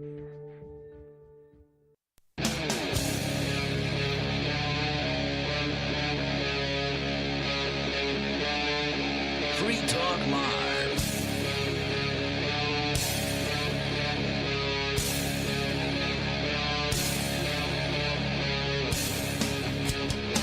Free Talk Live. Kicking off the third hour of Free Talk Live. You can call in and talk about whatever's on your mind. It's Mark with you. Jay. And Ian. And I've got a story to start us out with here is this guy who's suing his parents for giving birth to him. From The Guardian, Raphael Samuel, a 27-year-old anti-natalist from Mumbai, believes it was wrong for his mother and father to create him without his consent. So this he's from Mumbai, but where is he suing? Well, the article's from The Guardian, and he's it says he's from Mumbai, so maybe it's in Mumbai. He's struggling for another handout, isn't he? I read this a couple of weeks ago, so I don't have everything committed to memory. But he's 27 years old. And, well, I mean, nobody consents to birth.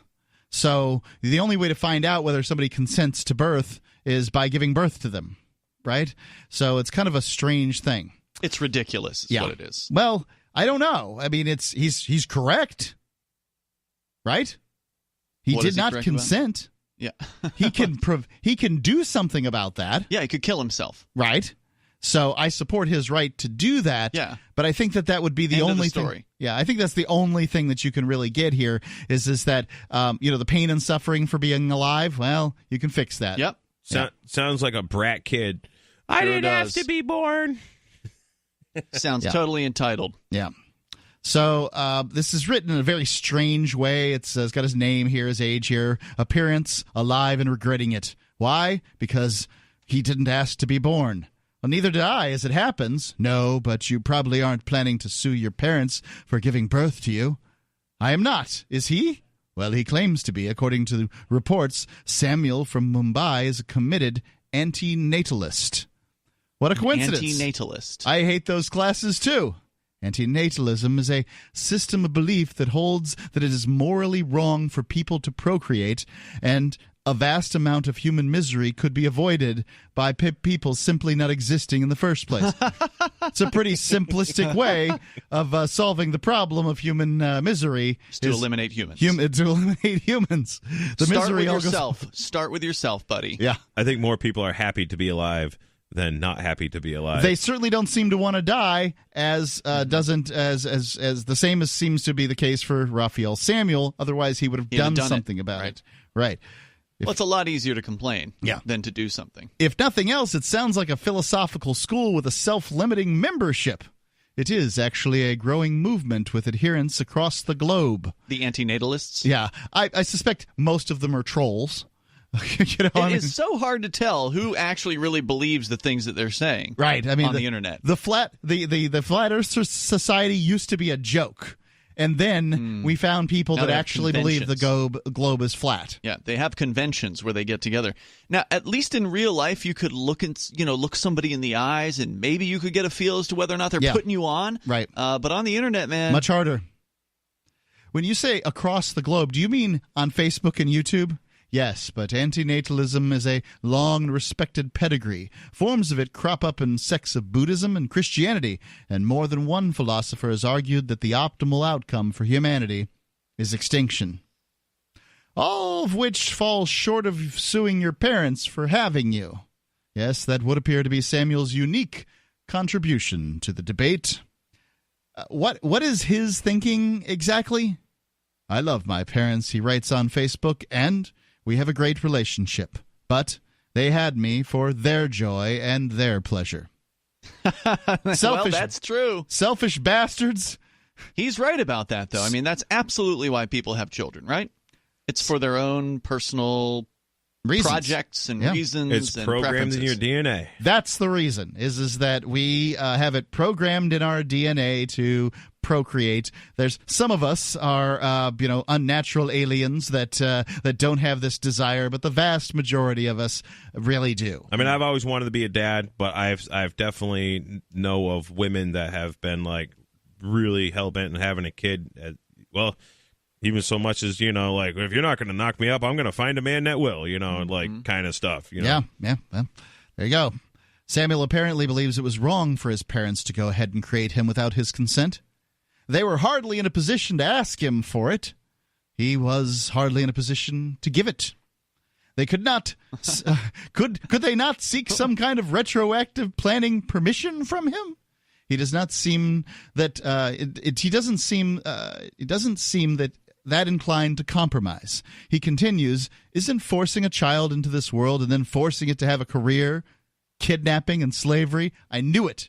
I knew this was about these damn young people on the internet. Like, I hate that life's about having it. Why is life so expensive? How come I can't have my latte for free? Yeah. Well, then they don't want to work either. Right. He's forced to get a job, is what he says. Forced to get a job, yes. And this actually comes around to what one of our callers had complained about in the past, Greg from New York, claiming that he is forced, that he's not at liberty to do whatever it is he wants to do because he has to work, right? That there's this force, basically, that you have to work, you have to do these things. Not really. You could always just become a hobo. You could wander out into the forest and, catch some squirrels and lizards and try to cook them and, survive that way if you wanted to. You don't have to work. Well, in modern society, there's free money to be had if you wish to have it. All you have to do is what TJ the Spy was on some kind of government dole. He attempted to do it in here in New Hampshire, and it was very limited. But in his home state of Illinois, food stamps, I think, it was quite available for a very long period of time. And so, you don't have to. You can look at Sarah, the caller who just called in. She's got an Obama phone, and she gets her little disability for whatever mental illness she claims to have. Yep. And then she goes about doing work that she's interested in doing. All you got to do is put on a nightgown and a wig, take a hairdryer, and go rob a bank. And when the cops show up, tell them the voices in your head told you to do this. And then you won't have to work at a gas station anymore and get 30% of your pay taken by the government, and the other 30% taken by your ex-wife. 3 hots in a cot. You got nothing left. Oh, yeah. So you go to the psych ward for a month for an evaluation. Free meds. And then you get out and you're on disability, Social Security. You get housing assistance, and you get food stamps. And I have a friend who did exactly that, and he's a paranoid schizophrenic, but he'll tell you he's not a paranoid schizophrenic unless the government's listening. In which case he is. And then and then he said, well, this is my activism. This is how and it was a child support that pushed him over the point. Wow. Yeah, well, I mean, obviously, if you can't earn enough money to live at some point or another, you're going to be driven to it. I suspect you could just do it, right? Just decide, I suspect I could do some research online. How do I go about getting food stamps and all the government assistance and stuff like that? There's guides that you can buy. I'm sure you could get. I'm sure they're free on the internet if you just look. You go and check these things out. Probably a good 40 hours. So I take next week and I begin researching this. A good 40 hours worth of research, and then I just stop working. Yeah, just refuse to work, and follow through on the guide, and pretty soon I'm in pretty good shape. I probably don't even have to spend any time in a psych ward. Google the symptoms of paranoid schizophrenia, and they'll have you right in there. Well, I mean that's just one of them. Surely there are other there's other mental illnesses that pay just as well. But big deal. So anyway, this guy. On one hand, it sounds absolutely bananas. On the other, my 15-year-old self would be 100% behind Samuel, as the writer says here. He also writes, the only reason your children are facing problems is because you had them. So there you go. Anti-natalism as, I guess, activism. It's the first time I've heard of the term, and there's a story over at the New Yorker, the case for not being born. It doesn't make any sense to me because you can turn life around relatively quickly. It doesn't take much. A garage, is a relatively easy way to take care of it, and I'm sure there's a variety of other ways. I don't endorse any of them. I believe suicide's a coward's way out. However, if you really hate life, there are solutions to the problem. 855-450-3733. 855-450-FREE, as in freedom. Free Talk Live.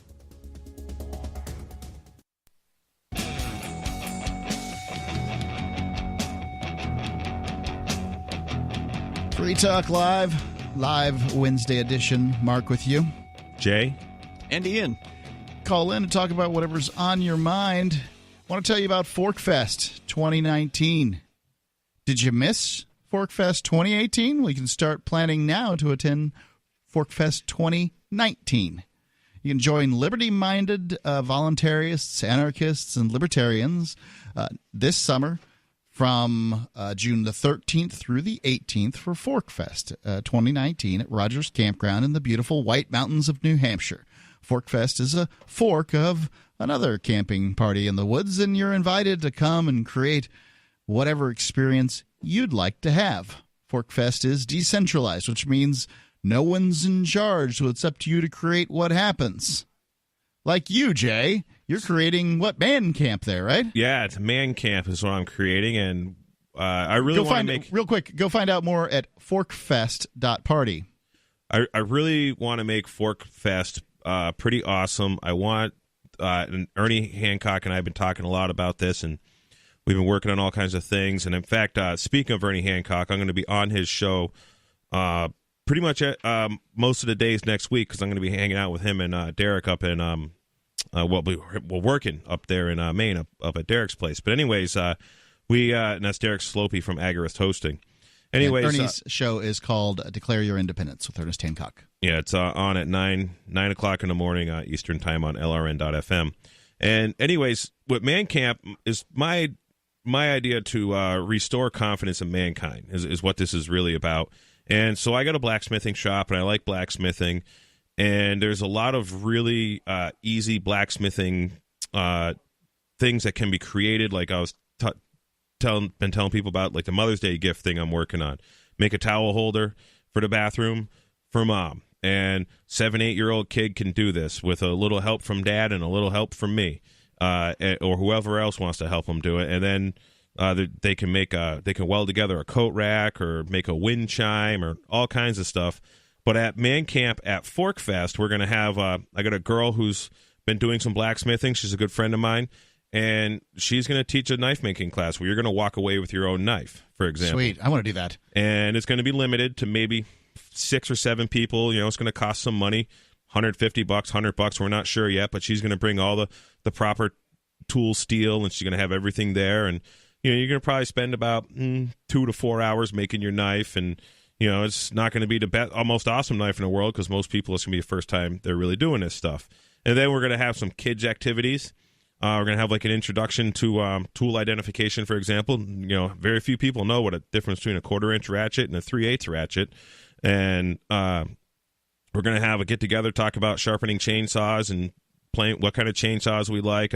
I've been kind of working on a whole man camp schedule for Fork Fest. And we're going to talk about just man stuff. Like everybody in New Hampshire, for example, should own a chainsaw and know how to use it and know how to sharpen it. And by letting these kids, you save a lot of money by being able to sharpen your own saw. Absolutely. And by having these young kids come in, we're going to do a kids thing where the kids can just make some simple things. Basically, it's going to be like a couple hours every day. I want to do like a kids camp where the kids can come and just do some forge work, pound a little iron. It's empowering. Once they can do one thing, they can do lots of things. Well, the idea that they're going to be able to, like, for this towel hanger that they can make, that they can put in the bathroom, they can look at the thing every day as they grow up and literally be like, I made that, and they can be proud of themselves. And then they can start the sooner that they start to understand. And when I say 5 and 6-year-old kids doing this, I am dead serious about 5 and 6-year-old kids doing this, because that's when 5 and 6-year-old kids are a pain in the butt because they're super curious. They want to get into things.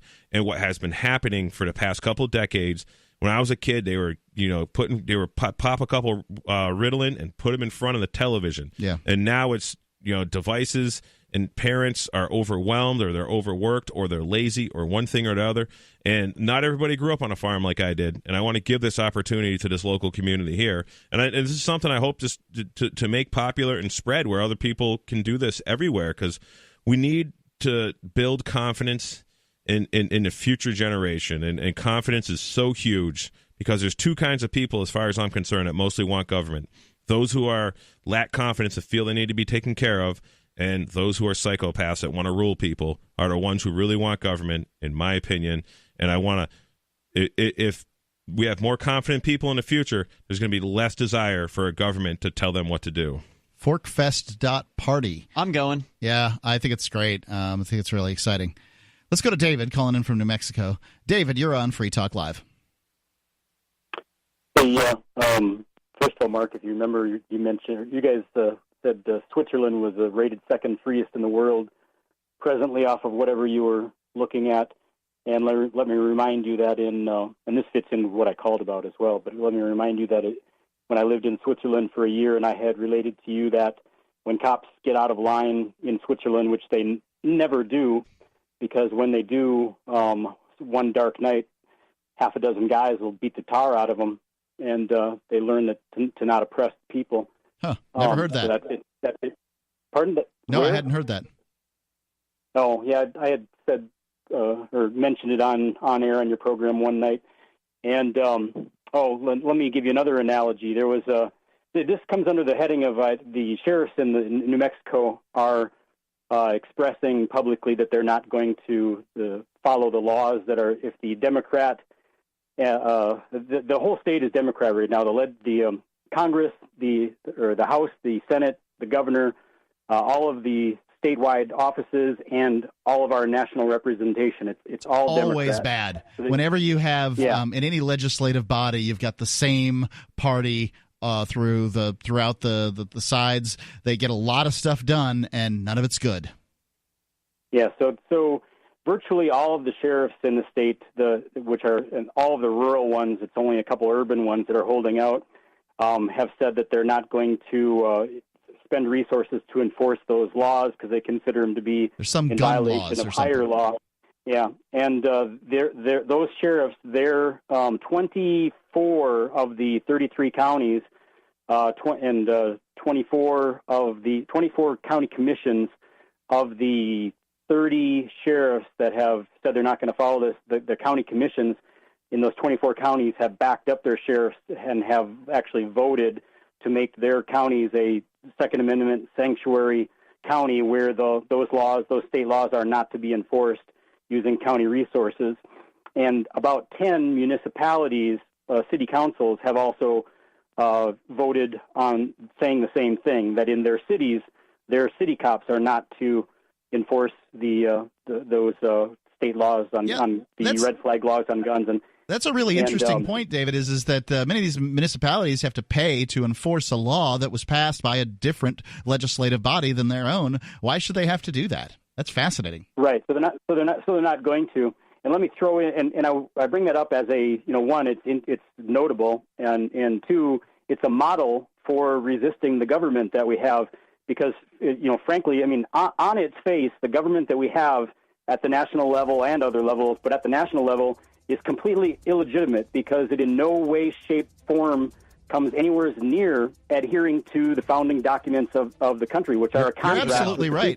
With the Second Amendment, thank you for the call, David. With the Second Amendment, it's pretty clear that it says there shall be no law that it shall not be infringed, and they're infringing it. Free Talk Live, 855-450-3733. If you want to move to the free state and you're looking for some real estate, well, I know a guy who's really great.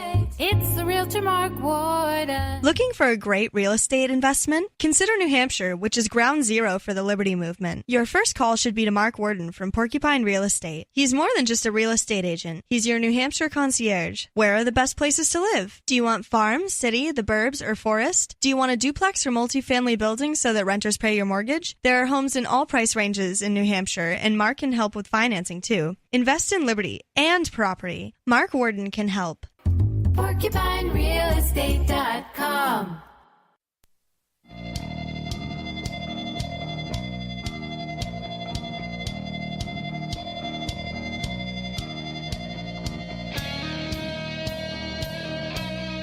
Free Talk Live Wednesday edition. Mark with you. Jay. Ian.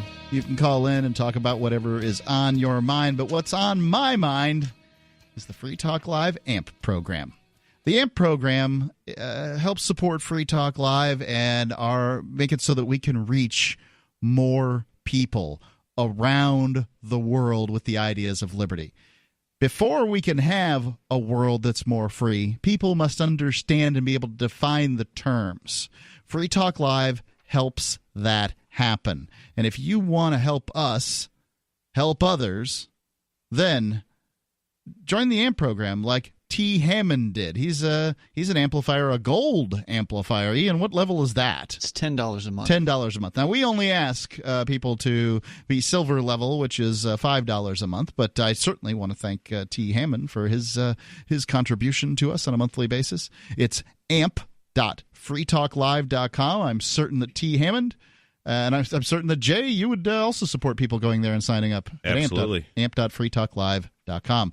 Ian, we are talking about this anti-natalist movement. Yeah, and I do have an article about it, Mark, but you really ought to put, I think, Makona 512 online, because he's been waiting there on our Discord server. The Discord, yes. On the on-air call-in line room. It's a good thing you're around, Ian. And so, yeah, we should talk to him. Let's talk to Makona. Sorry, Makona. My apologies. Sorry about changing the topic a little bit. I just wanted to get back to a topic that was on in the previous hour where they were referring to the loot box issue. Ah, yes, the loot boxes in what was the Fortnite is the name of the game, and there was a lawsuit that said basically my kids too bad at statistics to be able to figure out how a loot box works. Go ahead. Yes, I basically wanted to cover it in more of a general sense, but delve into like the core of the reason like why so many people actually hate loot boxes. And the primary issue is that they truly are predatory in nature in the way that they try to fund those games. Basically, the idea is to get whales or people who can dump a lot of money into the game. Yeah. But the way that they do it is they're looking for people who have like an addictive personality, who are likely to be addicted to gambling, because the psychological tics that they use for loot boxes are identical to the ones that they use for slot machines. And there are no regulations on that either. So basically, they can target children as much as they want. You don't win real money, but you spend real money on the loot boxes. Yep. Yeah. Yes. So because of that, what happens is they'll get children into it.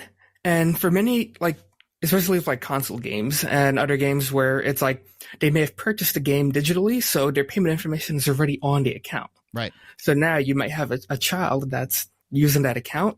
They're putting their payment information is already there, so it's easy to buy the loot boxes now. And they can And if the kid doesn't know much, they could easily spend hundreds of dollars or max out a credit card by the time the parents actually find out. Well, now hold on. There are restrictions as far as what parents can put on. You know, you can, when you buy a game on these online systems, you can just put the card in one time and you can have it not store the card information. So if a parent is allowing their child to have full access to the full ride of the credit card, then that is totally their fault. And totally. let me ask you this though, Makona. It's not that I don't disagree. I agree with you that these hit all the same triggers as addictions for gambling and these sorts of things. Sure, 100%. This is a form of gambling. It's a dumb form, but it's a form nonetheless. However, don't you think that we all have to go through something in our lives where we're like, well, that was a terrible idea. And I'm not saying that it should be $1,000 or anything, but it does have to be a painful amount. That painful amount can be $30. It can be, $150. It just really depends on the individual. But you kind of have to have a painful billing experience to know it's a bad idea to, run up too many cell phone minutes or call your girlfriend while she's in Canada. I remember it happened to me when I was a kid. I was logging onto CompuServe back before there was the internet. I ran up a $200 for 1 month bill on CompuServe from my parents, and they were not happy about it. Yep. So go ahead, Makona. Please answer that question. Don't you think it has to happen? Yeah, definitely. It's how people learn. They learn from their mistakes.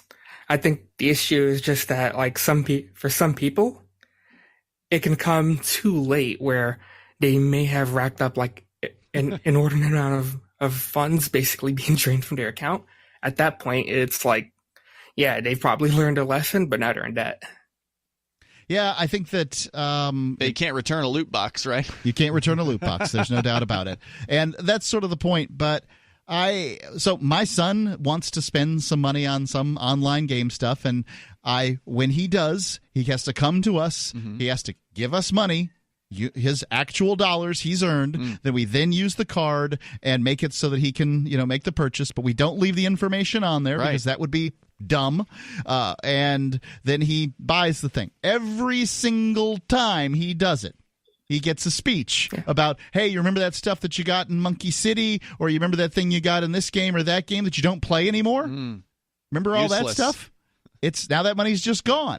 Can you sell these items that you get after the fact? Can you trade them in these games?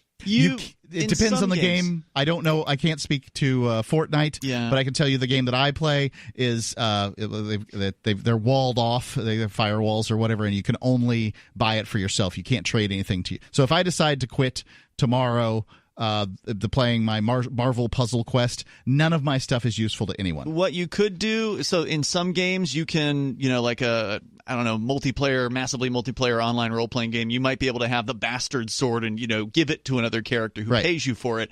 But in your case, Mark, if you wanted to, you could probably sell your account. So you could say, all right, I've got this Google account. Oh, never mind then. It's tied to Google. Yeah. No, you couldn't do that. If it was separate, though, for instance, Fortnite is separate, you could these sell. Games, like Makona says here, they're designed to be as predatory as possible. They don't want you, in many cases, to be able to buy and sell this stuff. There's games out there like that, and those are deep and rich games. In many cases, these other online games, they don't want to do that. Makona, you said that there's a lot of people that hate loot boxes, and I believe you. Yeah. But obviously, there's a deeper. It's obvious to me that there's plenty of people that love them, right? Because these Epic Games folks are making money hand over fist on these things, and it's not just Epic Games. Yeah, but there's a deeper issue that really leads people to really hate it, and it's because it changes the balancing of games that use them.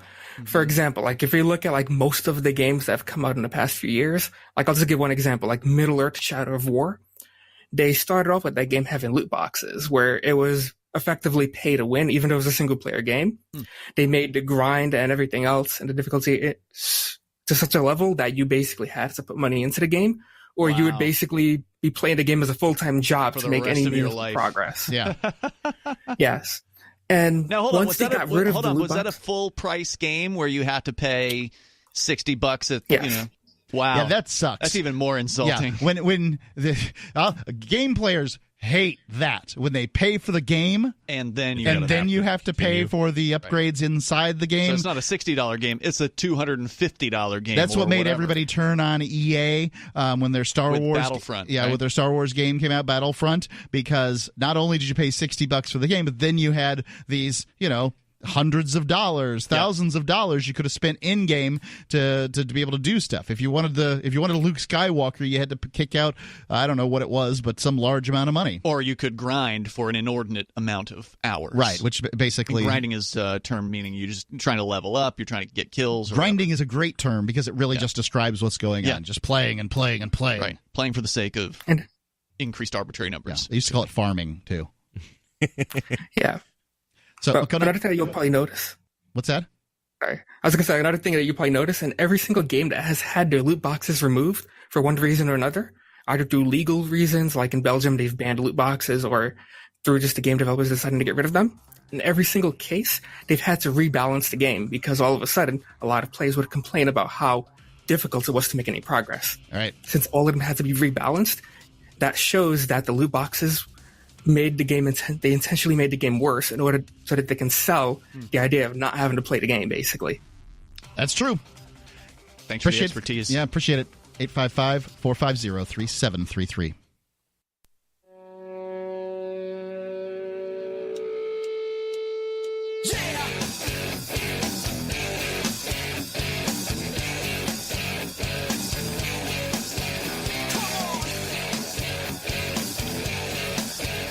It's Free Talk Live, final segment here of the Wednesday night edition. Mark with you. Jay. Ian.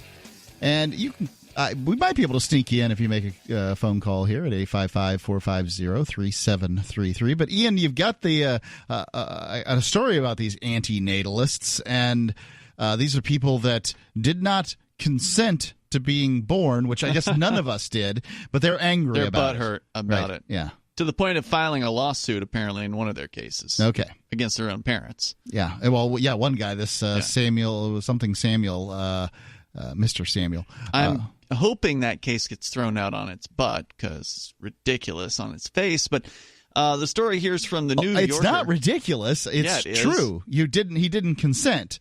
However, what do you do about it? What are the damages? Yeah, I guess they would claim that their whole life has been damages if they didn't want to be born, right? Yeah, I guess. I mean, well, let's take care of that for you. Yeah. Your life is only as valuable as you say, right? So, so take this pill. You're going to go to sleep, and you're never going to wake up again. No pain. Right. The only Problem thing we solved. have, and by the way, it got into the article. It got a little bit later.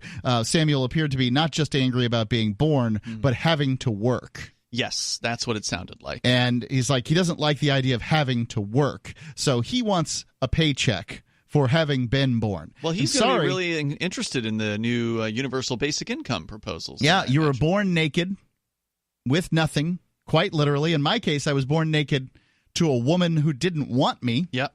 Everything I've got in this world, I have either been given by somebody or earned it, or given the opportunity to earn it from somebody. And I'm grateful for every one of those opportunities. Thank you so much to everybody who's helped me get where I am. But I am by no means angry about the opportunity to live a life. Well, David Benatar is, and according to The New Yorker, he may be the world's most pessimistic philosopher. An anti-natalist, he believes that life is so bad, so painful, that human beings should stop having children for reasons of compassion. Quote, while good people go to great lengths to spare their children from suffering, few of them seem to notice that the one and only guaranteed way to prevent all the suffering of their children is not to bring those children into existence in the first place. Unquote. He writes in his 2006 book called Better Never to Have Been, The Harm of Coming into Existence. This isn't very deep. I mean, like, you could explain this philosophy in 2 sentences. Therefore, it's not worthy of reading a book. In Benatar's view, reproducing is intrinsically cruel and irresponsible, not just because a horrible fate can befall anyone, but because life itself is, quote, permeated by badness, unquote. In part for this reason, he thinks that the world would be a better place if sentient life disappeared altogether. Benatar was born in South Africa in 1966. He's the head of the philosophy department at the University of Cape Town, where he also directs the university's Bioethics Center, which was founded by his father. Solomon Benatar, a global health expert. All right. So he grew up during apartheid. Pretty rough time, I guess, to be in South Africa, especially if you're a black guy. I don't know if he's black or not, but... Beyond these bare facts, little information about him is available online. There are no pictures of him on the internet. YouTube videos of his lectures... I guess you won't find out either, Jay. YouTube videos of his lectures consist only of PowerPoint slides. One video titled, "What Does David Benatar Look Like?" zooms in on a grainy photograph taken from the back of a lecture hall until an arrow labeled David Benatar appears, indicating the abstract pixelated head of a man in a baseball cap. After finishing the human predicament, I wrote to Benatar, writes the New Yorker article here. I wrote to Benatar to ask if we could meet. He readily agreed, then, after reading a few of my other pieces, followed up with a note, quote, "I see that you aim to portray the person you interview in addition to his or her work." He wrote, quote, "One pertinent fact about me is that I'm a very private person who would be mortified to be written about in the kind of detail I've seen in the other interviews. I would thus decline to answer questions I would find too personal. I would be similarly uncomfortable with a photograph of me being used. I understand entirely if you would rather not proceed with the interview under these circumstances. If, however, you would be happy to conduct an interview that recognized this aspect of me, I would be delighted." End quote. Undoubtedly, Benatar is a private person. Sounds like a bowl of laughs, this guy. Oh, yeah. By nature. But his anonymity also serves a purpose. It prevents readers from psychologizing him and attributing his views to depression, trauma, or some other aspect of his personality. He wants his arguments to be confronted in themselves. Quote, "Sometimes people ask, 'Do you have children?' He told me later. He speaks calmly and evenly in a South African accent. And I say," he says, "I don't see why that's relevant. If I do, I'm a hypocrite, but my arguments could still be right." Unquote. I have to agree with him that his arguments are correct. He was born without consent.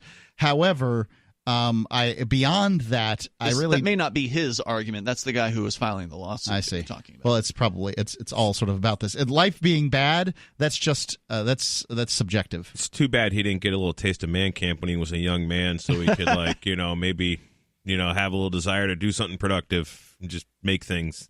You don't want life to be good. No, you don't want life to be good. That's a ridiculous thing to say. Would you go to a movie where there was no conflict? I mean, part of storytelling is the conflict. That's why you have man versus nature, man versus himself, man versus animal. There's a whole variety of conflicts out there that exist within story. Well, I do want life to be good, but there's nothing wrong with a challenging life being good. Well, you have. That's because you look at a challenge as good. You overcome the challenge. You defeat whatever that challenge is, and then I look forward to challenge myself. Yeah. If I were to write a story about how great, everything, have a character, and then have great things happen to the character, and then that's the end of the story. No one's going to read it. It's boring. I'm of the opinion that we are spiritual beings, have an earthly experience, but nonetheless, you don't have to believe that to realize that without conflict, there is nothing. He smiled uncomfortably. This was exactly the kind of personal... Oh, sorry, I missed the other point here. When he told me that he's had an anti-natalist view since he was very young, I asked how young. "A child," he said after a pause, and smiled uncomfortably.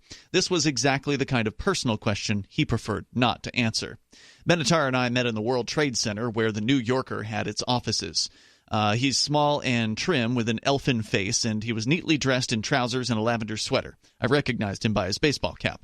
On the building's 64th floor, we settled into a pair of plush chairs arranged near windows with panoramic views of Manhattan. The Hudson on the left, the East River on the right, the skyscrapers of Midtown in the distance. Social scientists often ask people about their levels of happiness. A typical survey asks respondents to rate their lives on a scale of 1, the worst possible life for you, to 10, the best possible life for you. According to the 2017 World Happiness Report, Americans surveyed between 2014 and 2016 rated their lives on average 6.99. That's pretty good. That's better than 2/3. That's less happy than the lives of Canadians, who rated 7.32, and happier than those of the citizens of Sudan at 4.14. Well, that's impressive that they say 4.14. These people living in Sudan are coming up with the answer almost even, 4.14 is almost 5. 1 being terrible and 10 being great. Yeah. They're somewhere around good. These people have what this is a test of how people answer this question, not a test as to how happy they are. Another survey reads, quote, taking all things together, would you say you're A, very happy, B, rather happy, C, not very happy, or D, not at all happy? In recent years, in countries such as India, Russia, and Zimbabwe, responses to this question have been trending upward. In 1998, 93% of Americans claimed to be very or rather happy. By 2014, after the Great Recession, the number had fallen, but only slightly, to 91% of Americans. So Americans are rather happy. Yep. But they aren't living the best life they could, according to these two things when you put them together. Is that what we're saying? The point here is to say that people are relatively happy with their lives. However, Benatar believes they're mistaken. Quote, the quality of human life is, contrary to what many people think, actually quite appalling, he writes in his book, The Human Predicament. He provides an escalating list of woes designed to prove that even the lives of happy people are worse than they think. Okay. We're almost always hungry or thirsty, he writes. When we're not, we must go to the bathroom. We often experience thermal discomfort. We're too hot or too cold, or tired or unable to nap. And we suffer from... this guy's what we call, I'm from down south, this is what we call an idjit. We call them idjits. That sounds like a little bitch to me. We suffer from itches, allergies, and colds, menstrual pains or hot flashes. Life is a procession of frustrations and irritations, waiting in traffic, standing in line, filling out forms. Forced to work, we find our jobs exhausting. Even those who enjoy their work may have professional aspirations that remain unfulfilled. Many lonely people remain single, while those who marry fight in divorce. Quote, people want to be, look, and feel younger, and yet they age relentlessly. Well, wow. Sounds like just a sample from this guy's book. Sounds like some overprivileged yuppies. It's just complaining. Yeah, that's what it is. It's incredible. I got no use for this crap. What's his name? Bitch. What's his name? Professional bitch. David Benatar. David Benatar. Well, there you go. Check us out at freetalklive.com. Appreciate your time. See you tomorrow. All right, it's another edition of the Edgington Post Show. Today is a little special because I haven't done an interview over the telos in a long time. So I want to welcome Angela from Dogs. And Angela, are you there? Yes, I'm here. What does Dogs stand for? Dog Owners of the Granite State. So it is a statewide organization in New Hampshire. And what's the purpose of it? So we are an American Kennel Club affiliated nonprofit organization. Yep. It was actually founded back in 1991 to represent the interests of all pet owners in New Hampshire. So at this point, it's all pet owners. It started out being dogs, right? And now it's all pet owners because it turns out cat owners need a little protection too, right? Yep, our membership actually grew and now includes a vibrant and active community of specialty breed clubs, all breed kennel clubs, dog and cat breeders, veterinarians, mushers, hunters, livestock guardian dog owners. We even have started to grow into the bird fancy and people who have reptiles and other species. Right. So I grew up in a household where my mother showed dogs, and she still does. It's her life's work. She loves it, and she is a delegate for the American Kennel Club. And for instance, she had a local club that was called the Minnesota Doberman Pinscher Club. So people who had Dobermans in Bradenton and Sarasota, Manatee and Sarasota counties, they would get together weekly and learn how to do what they call confirmation showing. And she also we had a Chesapeake Bay Retriever at one point. She took that to, and I can't remember the name of the club, but a group would go out and they'd throw rubber ducks in a lake, and these rubber ducks aren't actually ducks. They're like you have to have seen them. They're like a foot long, and they've got little knobs on them. Usually they're white or fluorescent orange, and the dog goes out and chases the thing and then comes back and brings it back in the water. And this is what a retriever is supposed to do. It's got a coat that sheds water and dirt nicely. There's all kinds of these. There's the people that run their dogs through obstacle courses, and then I presume that the cat people and the bird people, they have things that they do. I couldn't tell you what they are because that wasn't where I came from, but I know that there's lots of different clubs that do lots of different stuff. Yes, exactly. And I am also involved in Dobermans and a member of the Pilgrim Doberman Pinscher Club. They're actually out of Massachusetts. I'm the treasurer and corresponding secretary for that club. And we hold confirmation events each year, as well as what we call coursing ability tests, which test the prey drive of the animal. You do coursing with Dobermans? Yes, we do. We do allow all breeds, so it's not specifically just Dobermans at our events. Okay. But the Dobermans have quite the prey drive and really enjoy it. Huh, that's very interesting. What would you say distinguishes, since we're both Doberman people here, real quick, and, it's my interview, I can do what I want. What would you say distinguishes a Doberman from other dogs? If somebody was going to, say, I'm looking for a dog, why would I want a Doberman? What would you say? Well, first, the Doberman's presence in its appearance is one unlike any other. They just have that beauty to them, but also the ability to be fierce-looking. Nobody robs a house where a Doberman lives. Exactly. But also beyond that, their temperament is unlike any other as well. Just the loyalty and obedience that the Doberman has is just something that once you have one, I don't know that you can have any other breed. Yeah, I concur with what you say completely.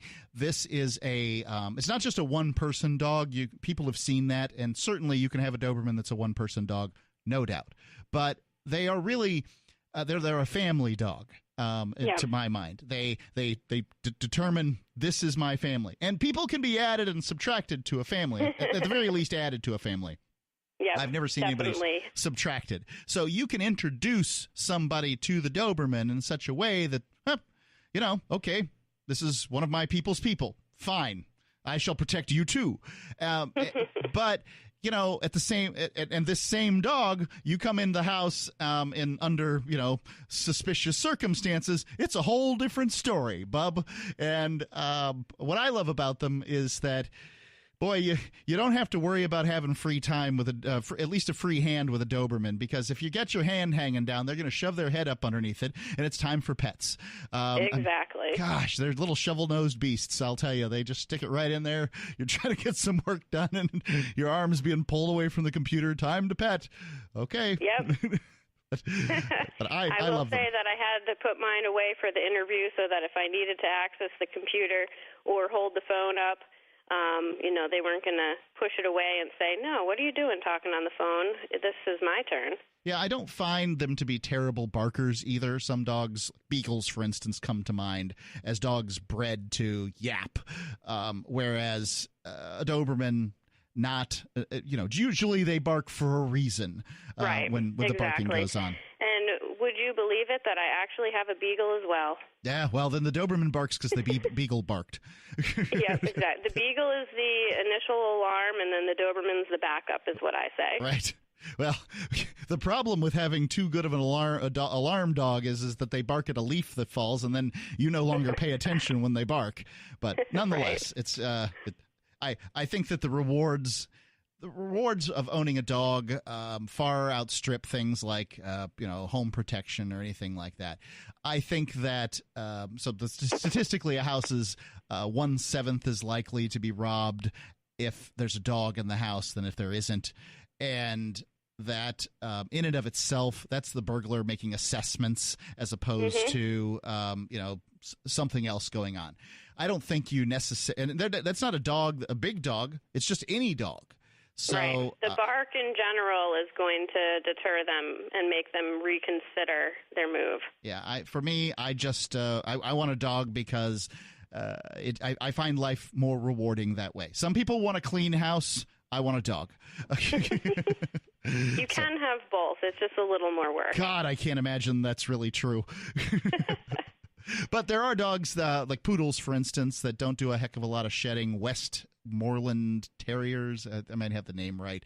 There's you can look into it. There are dogs that are hypoallergenic. There are dogs that don't shed much. Those things can be had. Dobermans have small hairs, but you're going to have hair that comes off of just about any dog. So that's how that goes. Anyway, the purpose of Dogs, the organization, is to look at, among other things, legislation in the Granite State surrounding dog ownership. And one of the reasons I had you on is there's some really kind of ugly laws that are coming into play here in New Hampshire.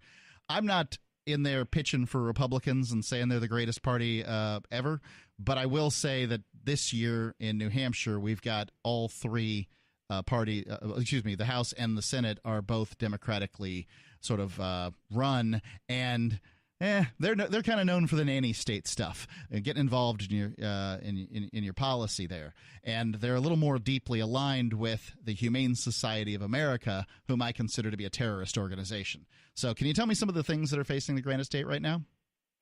Sure. This year we have quite a number of bills that we've been monitoring. The ones that are kind of at the top of the priority list, there's two in the Senate right now. They're actually voting on them on the Senate tomorrow, and that is SB 161, and that is relative to the definition of a pet vendor. They did actually expand the definition to include health certificates and adding a position to the Department of Agriculture. And that bill is quite problematic for many hobby breeders who is a part of the dog owners of the Granite State community. And what this bill is looking to do is actually reduce the number of puppies, and they're pulling in cats, ferrets, and birds as well, to 20. Our current law allows for 10 litters or 50 puppies before you enter what we currently have as a definition of commercial kennel. Is that at one time? 10 litters or 50 puppies at one time? In a 12-month period. Okay. Yep. So, you could have a number of litters in the course of a year, and depending on the size of the breed that you have, you could have just a couple litters and get close to that 50 number.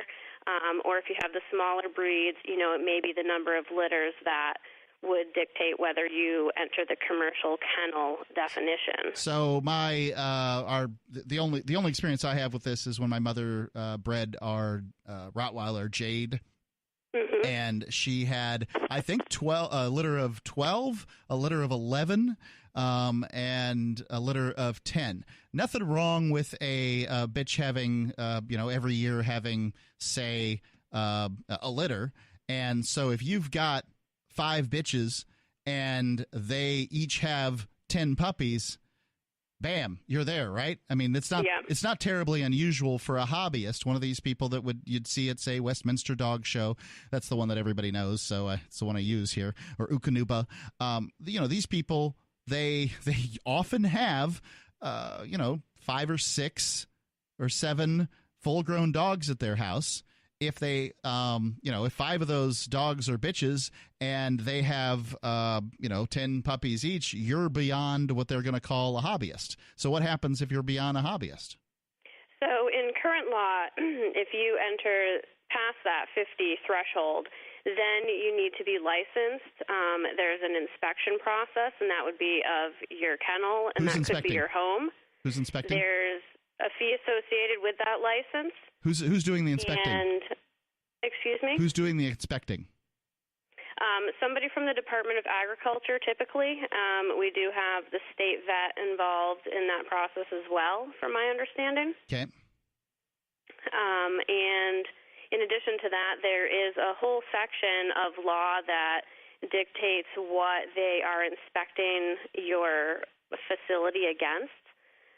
For various things as far as water ventilation, walls that are impervious to moisture, and different things.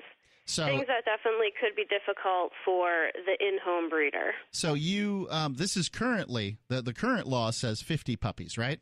Correct. And they're trying to lower it to 20, correct? Correct. So at this point, it's right now, at this moment in time, it's considered safe and humane and just and whatever, all these positive things. If you have 49 puppies in a given year, to not have all these things. But if you have 51, then you must have this ventilation and water and all these other things that are otherwise not in play, correct? Correct. And along with the license and the annual inspection. And they're going to change those numbers to 19 and 21 or to 19 and 20 or whatever. Okay. Correct. 19 and 20, yep. Yeah, they're basically going to take hobby breeders and limit them to having very few puppies to sell in a given year.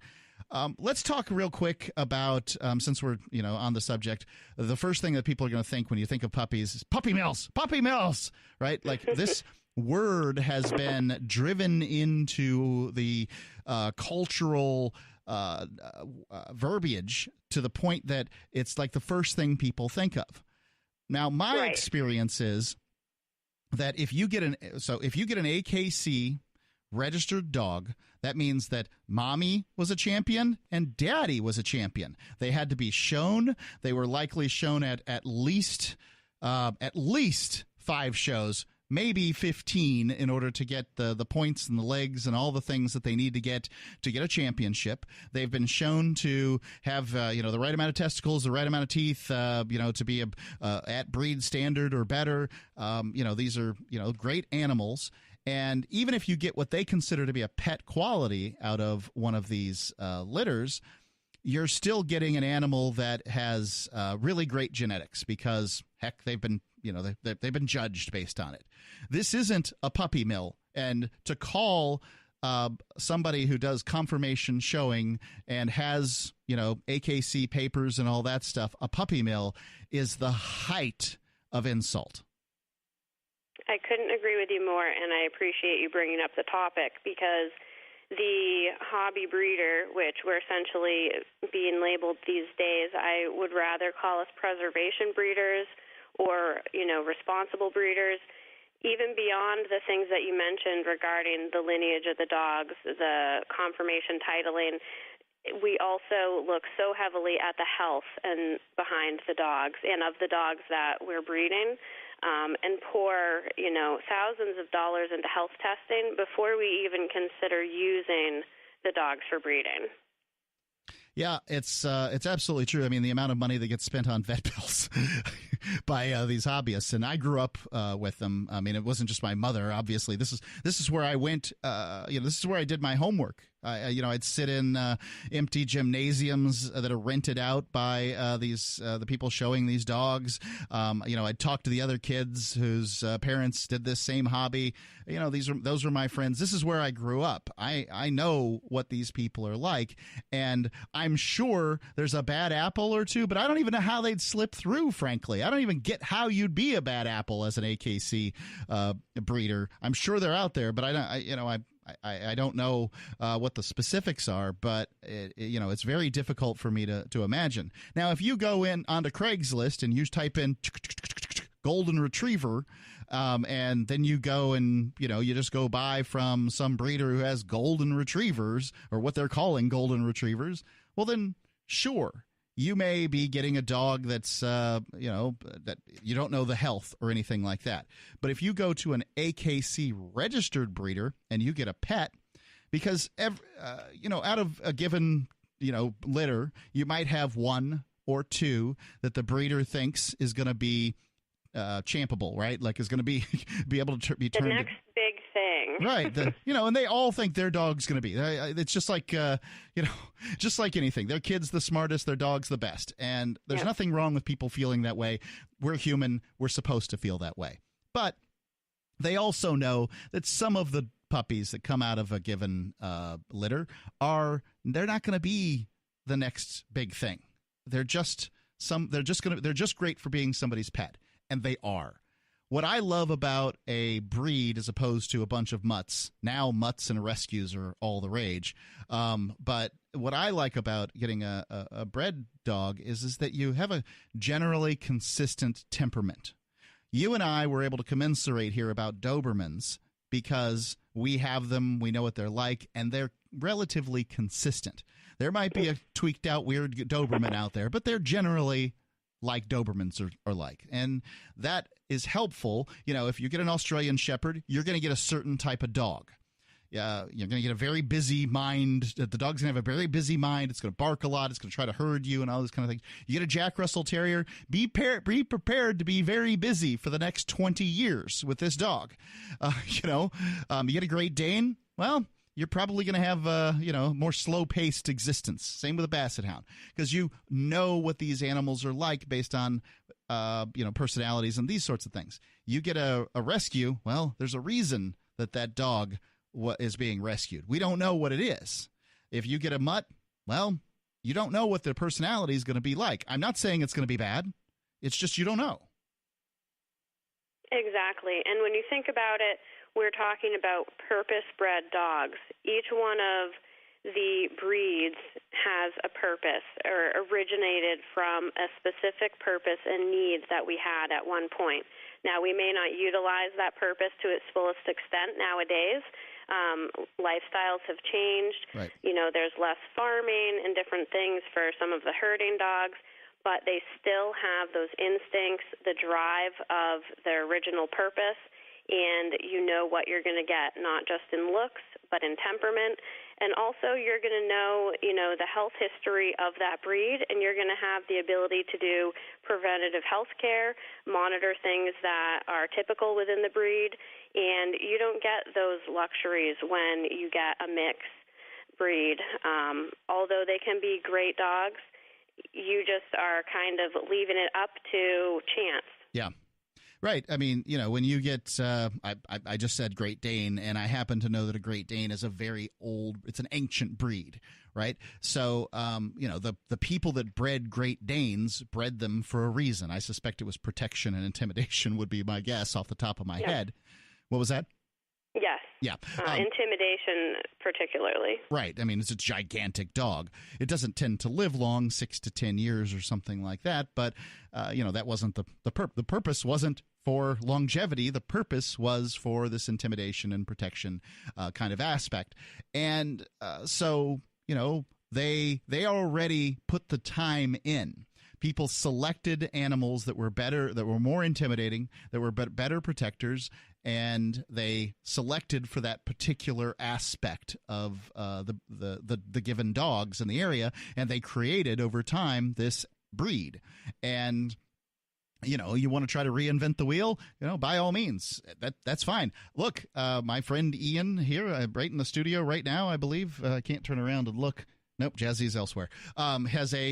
He's got a mutt, what he calls an American dingo, and I think it's a pretty accurate description of what the dog is, that it's more of a native breed here. But, she's a wonderful animal, but you don't know what you're getting any given time when it comes to a mutt. So I'm not trying to disparage them. It's just that you have some better idea. You can make some generalizations about them. Let me go on to this next bill, the next Senate bill. What's that called? We have Senate Bill 77, and that one is regarding cost of care bonds.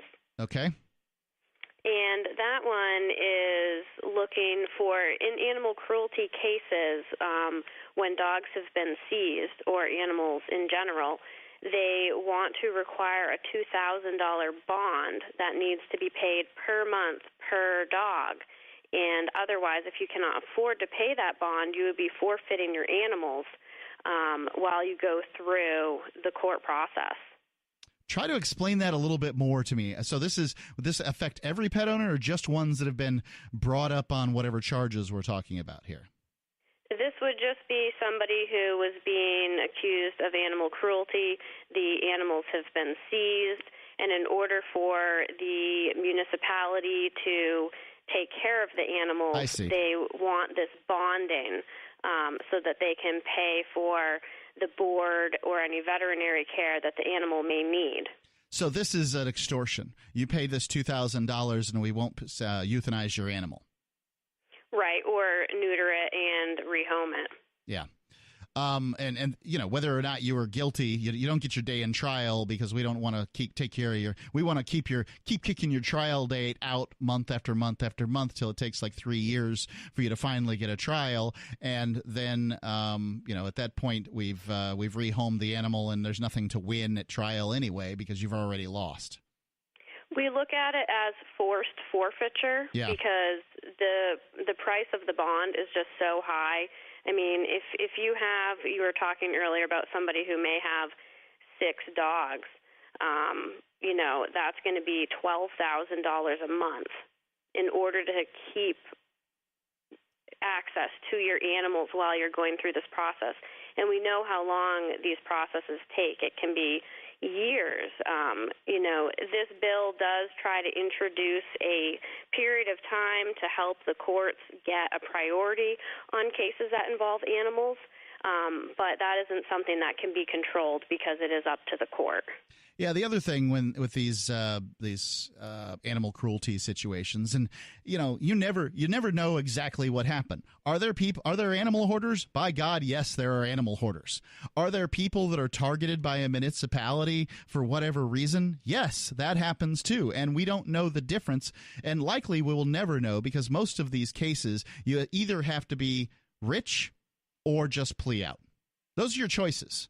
Because to fight this, it is extraordinarily difficult. Believe me, the public defenders aren't going to be rushing to your aid to spend all their free time to make sure you get to keep your dogs. So if you get on the wrong side of some municipal worker or some elected bureaucrat in a given town or whatever, I've heard it over and over and over again that people just go after people with animals. You don't even have to have a whole bunch of them. They can just go after you. They say you're not taking good enough care, and then they report to the newspaper that the dog was in terrible condition. It looked dehydrated and, wasn't getting enough food or was getting too much food or not the right food or God knows what. They can say anything they want, and the reporter just writes it down because, well, who else is going to say anything? And then your lawyer tells you to clam up. So you don't get to say anything, and then pretty soon, the case works its way through. In all likelihood, they're going to offer you a plea bargain, says that you can't have animals for the next 12 months, and you pay this amount of money, and then it all goes away. You're looking at the lawyer's fees of taking this up on down the line, and you take the plea because it's cheaper. That's how it's done. And there's 2 other things to think about as well. One, if you're found innocent, you aren't going to get the bond money back. No, that was the care of the animal. Gone. Yep. You're not going to get your animal back if you forfeit it because you couldn't afford the bond. And 2 or 3, I guess, you're never going to get your reputation back. Yeah, right. I mean, now you're an animal abuser. Yep, and they said so in the newspaper. You search your name, and it's going to be somewhere in the interwebs, and it'll always show up. What can we do about first? Let's say you live in the Granite state. What can you do to help with these bills? Yeah, definitely reach out to your senator. You can go to the general court website, look up who your senator is for your district, reach out to them, give them a call. Ideally, if you can get them on the phone, you can explain to them why you don't agree with these proposed laws. You can also email them. That works well as well. So it's likely that some people will be hearing this after the vote has occurred, up or down. We won't know. That's something that may occur tomorrow. What would happen? Can you call the governor? I mean, is the governor likely to sign these bills? So what actually happens next is because these bills started in the Senate, if they pass, they're going to move over to the House, likely to the House Environment and Agriculture Committee. And at that point, what you'll want to do is be looking at who those committee members are and reaching out to them to let them know, we want you to oppose this bill, or here's the recommended amendments that could make this a supportable bill, and also contact your district's representatives. So if the bill comes out of that committee and goes to the House floor for a vote, they know to either oppose or support it, depending on where things are at that time. Did these 2 bills come from the same politician? Yes, they did. Can you tell me the name of that politician? That would be Senator Jeb Bradley. Ah, well, he ran for governor at one point. I thought Jeb was a Republican. He is. Oh, well, how nice. Sounds like he needs to be targeted. Now, these kind of things go on in the other 50 states and around the world, too.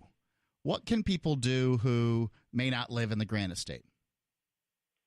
Monitor the legislation as it comes through. Find out if there's an organization like Dog Owners of the Granite State within your state. Many states do have similar organizations that keep an eye on this stuff and act on it. A lot of people think, I don't breed dogs, this doesn't impact me. Eventually, it's going to impact you. Your choice is going to be limited in where you can get a dog if the breeders stop breeding because the laws are too restrictive, and you're going to only have the option of going to a rescue or shelter.